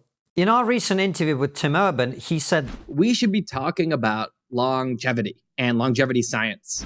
Researchers like the biologist David Sinclair have recently made some fascinating discoveries on how to mitigate or even slow down aging altogether. And that is why I'm using VERSO. VERSO is a company that translates these incredible scientific breakthroughs into products that hold the potential to increase your longevity. And one of their products I take every day is called Cell Being. Cell Being helps combat aging by increasing something called NAD+ in your body. NAD is arguably the most important molecule in your body. High NAD levels improve your metabolism, repair damaged DNA, and increase energy production in your brain, immune system, and muscles. But as you grow old, your body's NAD levels go down, and you can't take NAD as a supplement because it's too big for your cells to absorb. That's why VERSO's Cell Being contains NMN, resveratrol, and TMG. These three molecules work together to increase NAD+ levels. If you want to read more about this, check out the scientific research linked in the description of the video. Plus, VERSO publishes third-party testing on every batch of its products to guarantee that you're getting exactly what you're paying for. So, if you want to join us, you can get 15% off by going to ver.so. That's ver.so and use code TRIGGER to save 15% off your order. Now, back to the interview. Anyway, smoothly, moving on, very smoothly. Geoff, you were saying, I can't believe people would get upset about comedy in the current moment. And of course, next year, we have 2 elections. One here, one in the United States. Donald Trump might be running from prison. Unlikely, but could happen. What's going to happen in the UK as well? Like, we're looking forward to that. What are you guys thinking about? I think America is insane. The idea, how gangster would that be if he ran from prison? Like he does it over Zoom, right? He's like, that would be astonishing. And I didn't realize you could do that. But apparently in America, Yeah, really? You can even if you've been a prosecutor, you can still run. But I just think is that the best they can do? And Biden, I mean, I don't think the Democrats ever wanted Biden around. And I don't think he wants to be there. No. And the whole thing is so tragic. I don't know. The paucity of options is going to be an issue in both elections, and that could affect turnout, which you'd say might sort of benefit the more conservative side that tend to be more mobilised for voting. But look, when Trump won against Hillary, a lot of left-wing people lost their minds. How could you do this? This guy is a toxic figure. I don't know if it'll be the same next time because I think even those people might go, well, the other guy is senile. Like it really, and it is an incredible situation where Trump gets to seem like the sprightly young thing. Again, I mean, you've got 2 guys essentially that could cause a world war. One because he was upset, and the other one by accident. Joe Biden. I mean, it's such a serious thing. In the States, being a commander in chief, having the nuclear codes, all those things, and you cannot judge an American voter who at that point says, I don't want somebody who's clearly suffering with mental issues to be that person. And on that very point, I think one of the things that really plays into Trump's hands, and he's clearly going to be the nominee as we sit here today, and he's ahead of Biden as far as I understand in terms of the polling, is that what you have seen since Biden has come in, and this may be maybe correlation is not causation, but it might be, the collapse of American power around the world, the fact that people are quite happy, Putin's quite happy to have a little nibble at Ukraine, under Biden's watch. Look at what happened in Afghanistan, Israel, Palestine. I mean, that is clearly, it's America's central ally in the Middle East. Iran feeling free to support Hamas into making that attack. It just shows you that the fear and respect that America commands around the world is declining. And when you've got a guy who keeps falling over and is clearly not at his peak in charge, it's not unreasonable for the American public to think, well, whatever that guy might be tweeting, and January the 6th was not a good look and not a good thing to have happened, and lots of other issues that people will have with Trump. You just look at that and you go, on balance, do I want this or do I want the guy with the mean tweets? And I think a lot of people will see that as quite an easy choice, I suspect. I think the thing with Trump, that you notice that some of the foreign policy, the issues overseas didn't happen because I guess it's partly because of it. He's a deeply flawed character, Donald Trump. But part of that was Putin was unsure of how he might react, right? Yeah. Do you remember when he bombed that airstrip in Syria? No one expected that to happen. That clearly surprised the Russian administration. It doesn't seem to me, right? When did Trump leave office? It was 2020. Right, so the inauguration... early 2021. Yeah. 2021, right, because they had their election. Yeah. Invasion of Ukraine happens, So you're saying it's quite a good thing? No, that happened in 2022, sorry. Yeah. But after a year after... But there was Afghanistan first. I'm saying... Afghanistan pullout was first, which was a disaster. Yeah. Then you get Ukraine, and now you get Israel-Palestine. Now, I'm not saying for one second if Donald Trump's in position, that none of those things happen.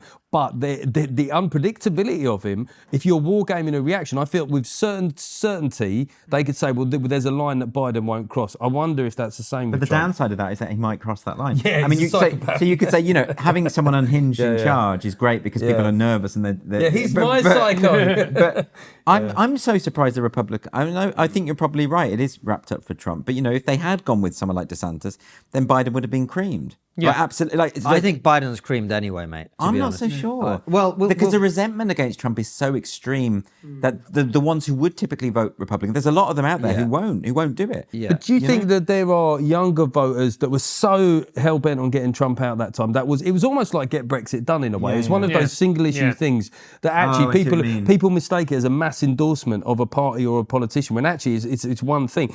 Get Trump out. Now that having happened and Biden having frankly disappointed a lot of people on the left in the States, I wonder if if they're as mobilised or motivated to do that again. That is a good point. And by the way, Biden has been very strong on supporting Israel.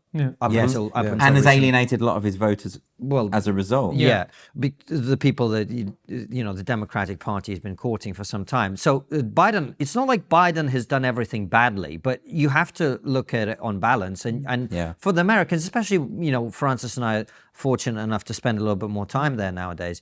When you talk to people there, I think seeing their country become weaker on the international stage is something that really affects people and how they see their president, how they see the political system.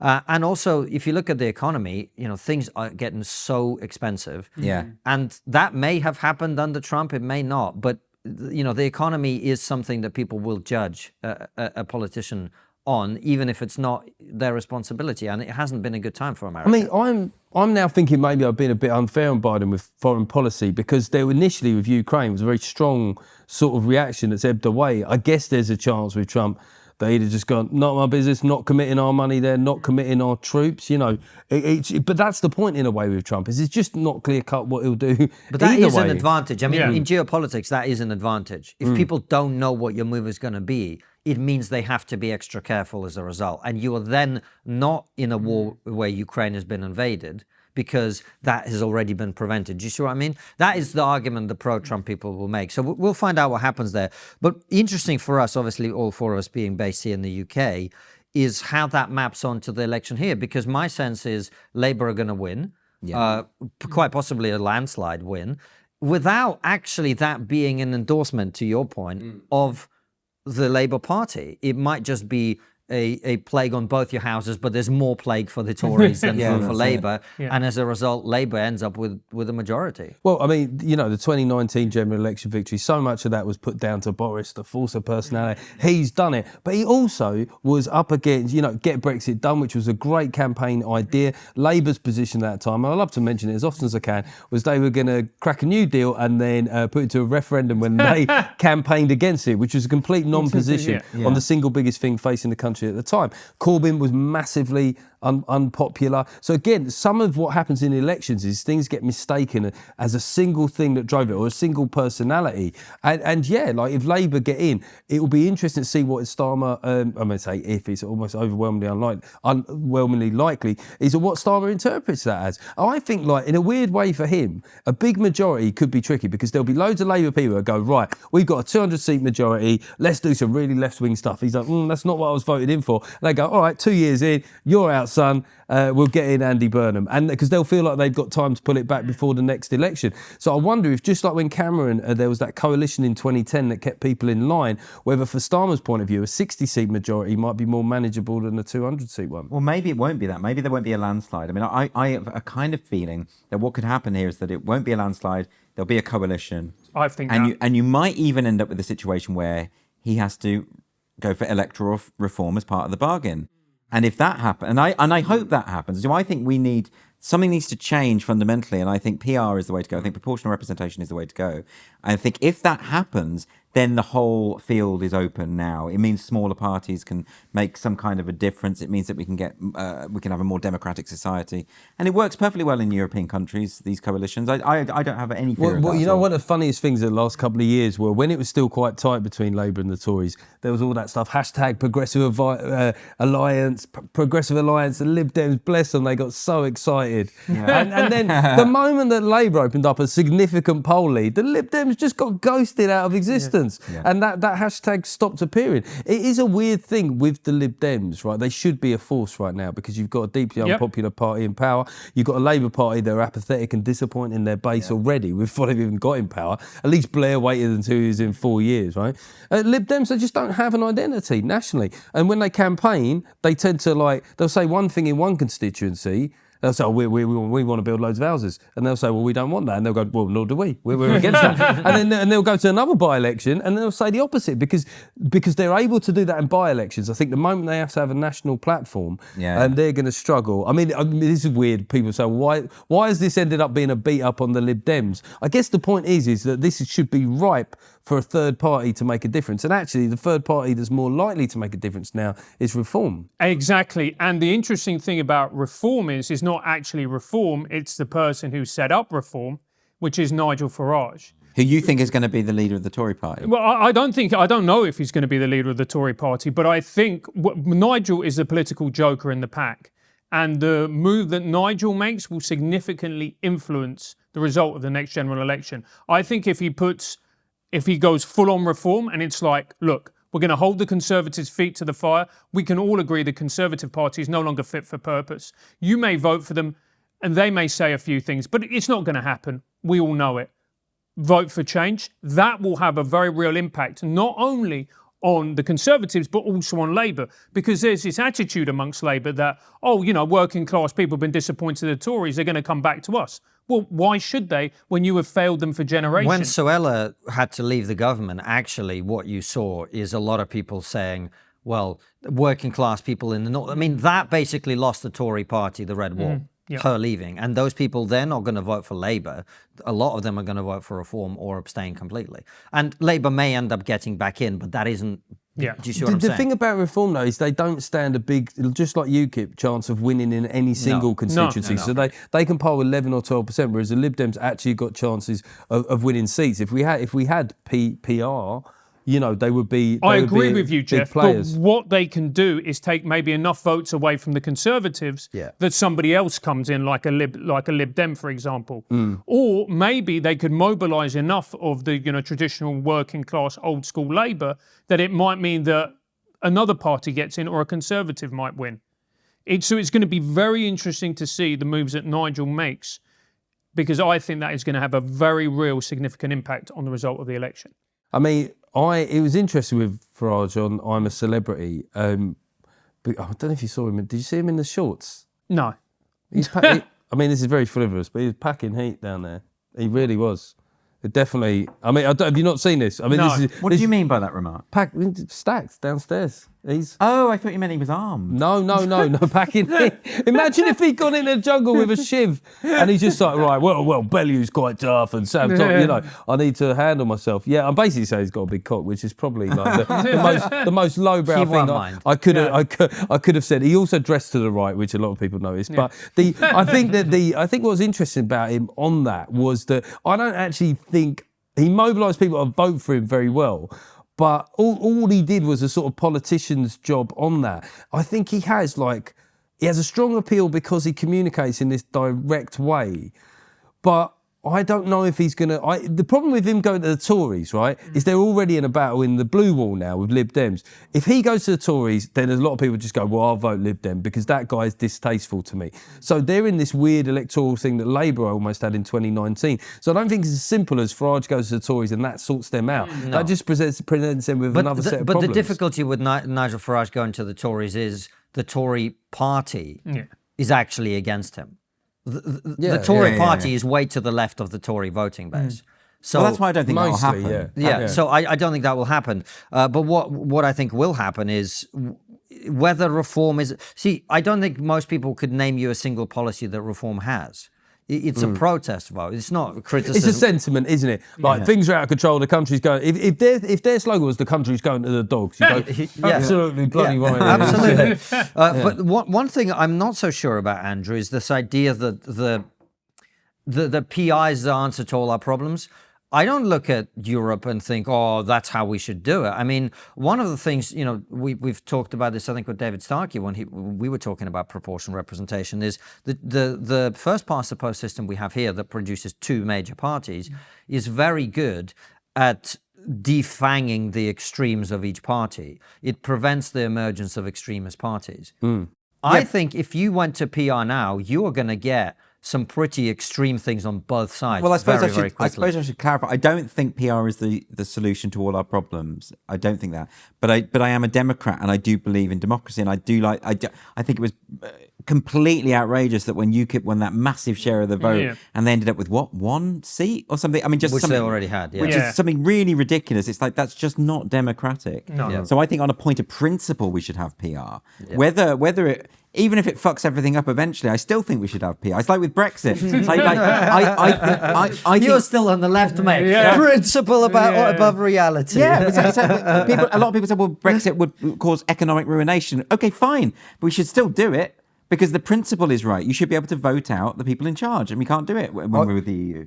Speaking of the EU, I heard an interesting theory. Is like we've had a lot of European countries, partly because of PR, move to the right quite significantly in some cases. I think it was in the New Statesman, there's an article saying that in 10 years' time, you could find that as the EU moves in line with those sort of political movements, a lot of Remainers go, maybe, not necessarily, we don't want to be in it, but perhaps it's not the kind of band of kindly wizards that we once thought it was. And then loads of Brexiteers going, the temperature looks nice in there.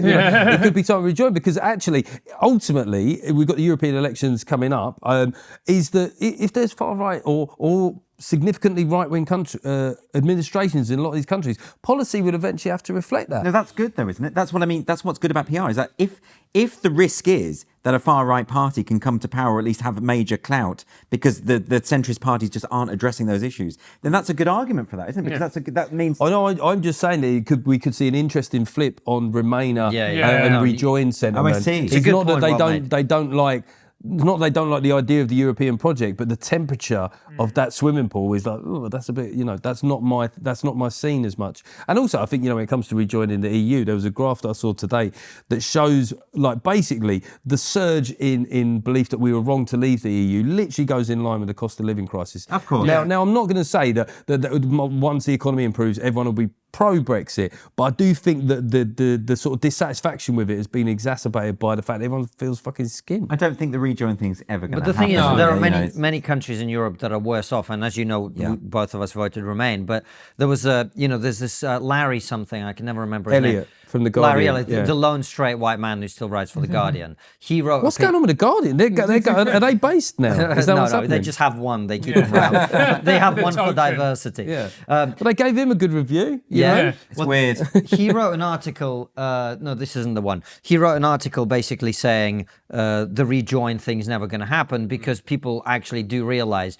that things are not great in the UK. They're much worse in many European countries. Yeah, we've recovered better than Germany, better than France. Yeah. It's not, it's the argument. And look, we're talking, I don't know about a great deal about, European politics, but there are some, let's just say, very right-wing parties that are doing very well in a lot of European countries. Yeah. So this idea that, you're going to we're going to go back into the EU and everybody in the EU is having this wonderful time, there's a lot of very angry, very frustrated people who have got a lot of legitimate criticisms with the EU. If you look at basically the vast majority of Southern European countries, they want out of the EU. A lot of them do. I just hope Holland doesn't ban weed.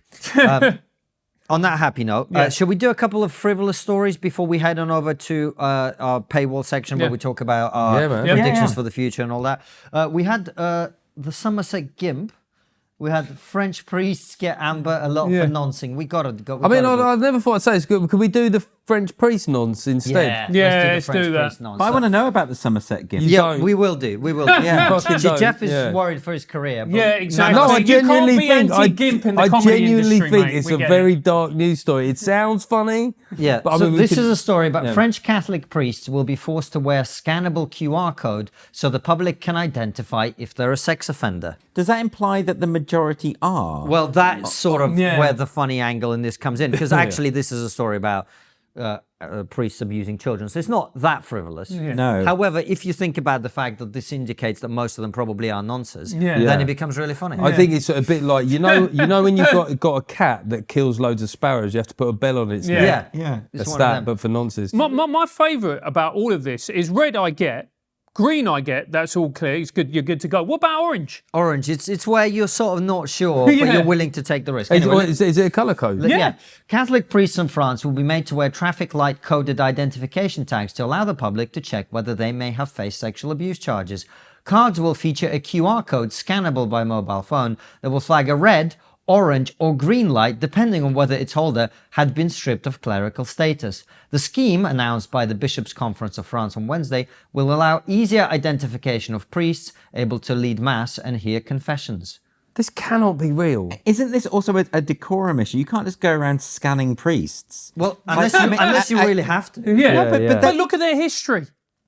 No, but you Yeah. but how would this work in practice? You see a priest, you go up to it with your phone. Do Yeah. they just acquiesce to this? Is there any kind of discourse that takes place? Could I scan you, Father? Does the father get to consent? I mean, there's all sorts of. It's a minefield. I think. honestly, I was at some point. I thought you were going to say like, oh, it was mentioned at a town meeting. You know, some of these Yeah. stories have got a sort of like fairly baseless. Oh, mate, this but- is getting decided at the highest level. Wait, Yeah. This is like the Premier League of noncing, mate. But no, the Vatican didn't sign off on this, did they? There's no way the Vatican. No, signed off they on don't this. want scanning for nonsense, No, do they? So- exactly. How are they going to replace their entire workforce? So who put this in? Was this the government? Was this Macron?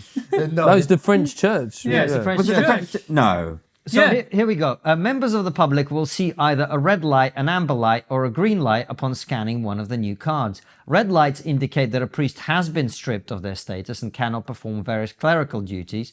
The database will be updated a standard once a year or immediately in cases of serious misconduct. Orange lights will indicate that a priest has limited powers due to experience or sanctions. So that's a semi-nonce. Yeah, Like, so that's someone who's done a bit of Schrodinger's nonce. nonce. yeah, Yeah, so someone's just dabbled in nonce. Yeah. Yeah, which Well, we is- don't know. yeah. It's a Oh. Schrodinger's nonce. Okay. You know, like when I watched Christmas specials growing up, it's Yeah. Morecambe and Wise with Andre Previn. They didn't talk about nonce priests. I'll tell you that much. No. When are we doing the song and dance routine? I'd be up for that.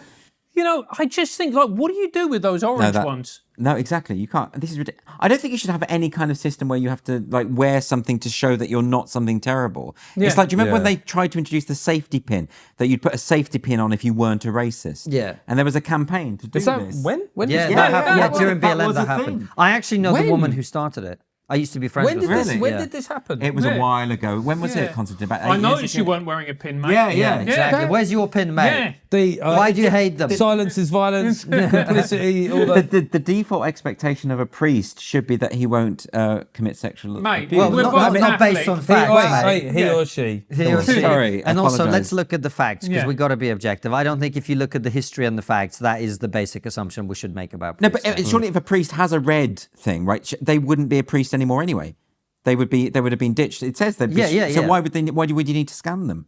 That's a good point. Do you know the things that, like, when you do something like this, you sort of war game, what could you get in trouble for? There's so many subjects where you could have. I reckon it'll be this. I reckon it'll be comedians, not just joke about, but endorse nonsense. They'll get a little bit of what we What do said you mean? here. We're anti-nonce. Yeah. Well, I mean, Well, you're the woke, so you have to go the other Yeah. side. Yeah. God, yeah. Yeah. What's Oh, my- Jeff, what's you my- woke. You got to be prone. They're called MAPs, minor Yeah. attracted People. pedophiles. Yeah. Is that a thing? Minor attracted Oh yeah, people. yeah. And there are some activists who want that to be part of LGBTQIA plus. It's Okay, a at sexual. this point, it's got to Mate, be it's a no, sexual orientation. this is According a- to them, they can't help it. This is a prank. You cannot tell me Poor that Jeff. there's He's minor. seeing his mainstream don't bookings. know about this. Minor attracted persons, MAP. Yeah. Jeff, Who's saying this? Jeff, though? relax. All these TV shows that you do, they're dying anyway. Yeah, mate. No, Welcome. but Come I- in. The no. water's lovely. What? Who's saying that that's Jeff, a your thing that podcast should is be? crushing it. Yeah. Look, forget about mainstream. Who is saying that minor attracted persons should be the word instead of nonce? The MAP activists. Map activists. And then there are some of. yeah. But there always have been. It's like Yeah. what- I feel like a 1970s Mate, sitcom. They're Harriet blowing me Harman. down. Harriet Harman, Labour MP, used to be a member of something called the Paedophile Information Exchange. Well, she wasn't a Hi. member. I think she endorsed or supported she or helped. died, yeah. yeah. Something. Yeah. Something. Fucking hell. I take that back. She didn't used to be a member. What was she, Andrew? I think she appeared at something that they did, or at least wrote in support or said something she in was support. she was of. Paedophile Information Exchange adjacent. Yeah. Yeah, the that's language. the. And this was before the Now internet. we're just playing like cancel Minesweeper, aren't we? Yeah.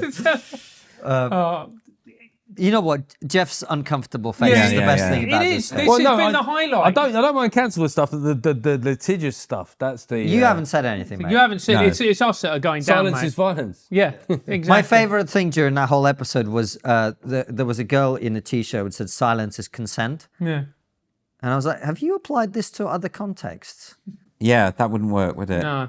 Because it was about racism. She was saying if you're, Oh, if yeah. you're I silent, think you're she meant consenting. complicity. She meant Yeah, complicity. yeah, but yeah. it said Oh, well. consent, and you're going. If Words you map matter. this onto She's other not right in things, that case. Yeah. yeah. That's the problem with slogans. They sound great when you say them. You're like, yes. And then you think, you look, Well, you there do is- them down a bit. There is a tendency on the left that they do like, the progressive left, I should say, where they like an incantation. You know? Oh, they love it. No one's safe till everyone's safe. And Yep. it's sort of like, well, that's not like, it's just my logical brain Yeah. kicks Yeah. in. You go, well, that's not exactly true. You know, with someone's liberation is everyone's. If you go, maybe it just feels good to say these little sing-song Yeah. things. No, Maybe that's often what it these is. slogans, though, Yeah. what is it Robert J. Lifton called them? Thought-terminating cliches. Yeah. Because you say them in substitute of an argument because the arguments don't stand up. So instead, just have a slogan.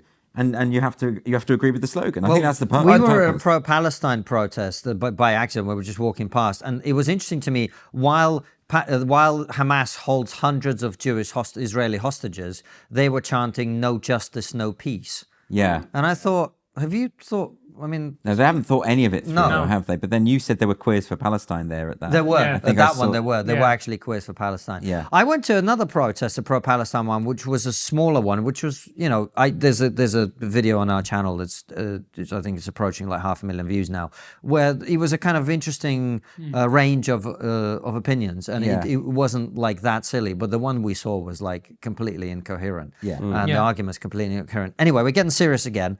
Shall we do another frivolous story? Yeah. Well, I think we should do the GIMP thing, just because I don't know about this. Jeff didn't- is going to Jeff- sink into No, his no, no. chair, mate. I didn't know that Somerset had GIMPs. well, it's very progressive. No, you talk about the BBC with a misleading headline. I don't think it's wriggling is the problem. I think it's dry humping Somerset. stuff. Yeah. So Who what can happened? do the best Can you West tell me Country what accent? happened? Well, Jeff, read the headline. If you stick the headline back up, Somerset Gardener banned from wriggling in gimp suits. Excellent. That's more of a pirate accent. Yeah, that is more in pirate. ways. Yeah. So why do you think this is a very dark story? What Well, happened? because this guy, at first it was like there was sightings of a gimp, and that was sort of That's funny. funny. Yeah. Yeah, the word gimp is funny, but then it sort of turned out that by and large he was just like making women feel uncomfortable. Well, and what then, do you think gimps do? Yeah. But You've been but it's around left-wing normally, but it's comedians. normally gimp in my mind is a consensual type businessman saying, "Can I be your gimp?" Look at that, Not mate. just Tell me rocking- that picture is not funny. But what was he doing? but Was if- he actually assaulting people? No, though? he was just making them Yeah, uncomfortable. but He was then, just but moving then there was a around. lot of weird breed. Look, I'll put it this way: if my wife come home and said that guy had followed her, I'd fucking batter him. That's against the law, mate. Yeah, exactly. I don't and care. what you're doing there is quite literally punching down on I an don't oppressed care. I will minority. happily is it- advocate violence But Anyway, Jeff, is it for blokes that legal? follow women in gimp outfits. Is it legal to walk around in a gimp suit? Why if not? Well, that's what I'm asking. Well, because why if- don't we read the fucking article Oh, and yeah, find sorry, out? I mean, Right. that's a good point. Yeah. A gardener who who terrified women in Somerset, in a Somerset village rather, has been banned from writhing on the floor in an all-black bodysuit in public. So I'm guessing it isn't illegal, but he's been banned. Okay. Yeah, okay. so immediately wriggling to writhing. Writhing. Writhing That's should have quite been an in the head. escalation. Yeah, it should Because have been in the wriggling, I headline, think, yeah. is fine. Writhing is Anyway, a step. what is this legend's name? Joshua Hunt, 32, was found guilty last week of causing intentional harassment, alarm, or distress to his victims. He has now been handed a sexual harm risk order, which prevents him from wearing any type of mask unless for medical reasons. The order will be in place for 5 years, so he's not allowed to wear any kind of mask. Yeah. I mean, that does seem a bit It's going to extreme. make Carnival so boring. It doesn't sound to me like he'd done anything illegal there. Had he? I think what's weird there is because they obviously don't understand the mask thing. They've just got just any kind of mask here, because they don't understand it. I guess. I mean, first off, you just roll it back down. The mask. I mean, that doesn't really fit with that's more Halloweeny, I would say. Yeah. It's a little bit Beast of Jersey, isn't it? It's that sort of like scary, fetishy thing. I mean, but is that illegal? I mean, if you're going to criminalise that kind of thing, do you remember when there was that spate of people who dressed up as clowns and chased people with chainsaws? Yeah. That to me is comparable. I think there should be something in that. But For actual chainsaws. I think they did just as a kind of with the chain removed or something. But it was like it was But like you didn't know that. Yeah. exactly. The restrictions on this guy get better. Among the restrictions imposed, Hunt is now banned from being in possession of any type of mask or face covering in a public place, so no pro-Palestine protest for him. Yeah. Wearing or being in possession of black all-in-one garments in a public place, so you can't wear a burqa either. Crawling, wriggling or writhing on the floor in a public place whilst wearing a full body covering, clothing that appears like a full body covering and or mask, full face and or full face. I think this covering. sounds quite authoritarian to me because now you're policing his dress sense. But you know that there is that modern thing is like kink shaming, right? Where they say you should never shame anybody's kink. You should. There's some stuff that is utterly depraved. I'm happy to go like a 1950s conservative on this. He needs bloody help. He's wrong in the head. If that's how he gets his kicks, I think he should be on a fucking watch list. This is the exact opposite of what the BBC have promoted. Did you see this episode of Doctors about furries? Where a guy basically who gets a kick out of dressing as a bear is thrown out of his house by his prejudiced old grandfather. And then he goes to a nightclub and takes the grandfather along, and there's someone sitting there dressed as a cow, and there's a pig, and there's also, and the grandfather realises he just needs to be accepting. It wouldn't be the first bear in a nightclub. Boom! Oh, I was going to say, I have, like, with people like furries... So that's a Christmas special. Yeah, exactly. With people like furries, there's a kind of sympathy that I have for them, because there's a moment when you're young where you're discovering your sexuality, where you're finding out what it is that you like and what you don't like. Can you imagine realising that you really like it when your partner gets into a cow suit and you're in a bear outfit? Do you know that? But it's the sort of thing you keep to yourself, isn't it? Well, you should be ashamed of it. Yeah. I go straight to the therapist. I go, right, something's gone wrong here. Why do I like this? There's a big furry community now. You know, it's kind of it's the next civil rights issue. I'm definitely going to leave this with more questions than answers. The education of Geoff Norcott is in progress here. Do you know, Geoff, this has been beautiful, mate. It's just watching a man slowly have his mind blown. I want to sit in my little Middle England bubble with, you know, getting a bit cross about something. I'm not diet gammon. I like to think of myself as a diet gammon, not the low sodium gammon. Yeah. Well, too late. Well, on that happy note, gentlemen, we're going to head over to our supporters, where we're going to talk about our predictions for 2024 and catch up on a bunch of other stuff. So that is going to be extra special content. And we're going to be wearing weird hats as well. Yeah. We've got all sorts of Christmas outfits. Before we go, let's get them out for the lads. Elliot, what are we wearing? Get them out for the lads. There we go. There we you go. can be Can Santa. I have the antlers? I quite fancy the I antlers. think Geoff bags you the antlers, No, didn't he? he's got the Yeah, but that goes on there, doesn't it? Yeah. Oh, does it? Oh, no, you go I mean, for this it. isn't especially festive on its own, I would say. Yeah. Here we go. It's just I'm not wearing... Is this a wig or a beard? I think, is it a That's beard? a beard. It Put must the be a beard on. beard. you should go to bed because it'll go with your trim, babe. Actually, these antlers are quite. He's given me a Just Stop Oil t-shirt, which I'm not going to wear. I mean, this has got to be the weirdest record. We've gone right from the most serious issues, and I've ended wearing a fucking deer stalker. All right. Yeah. Head on over to Locals and check out the bonus content there. No, woman Santa's is. always been fetishy. How do you mean? Well, because he comes down your chimney at night. Oh, No, I didn't mean that in a sexual way. Yeah. I mean that's a fantasy.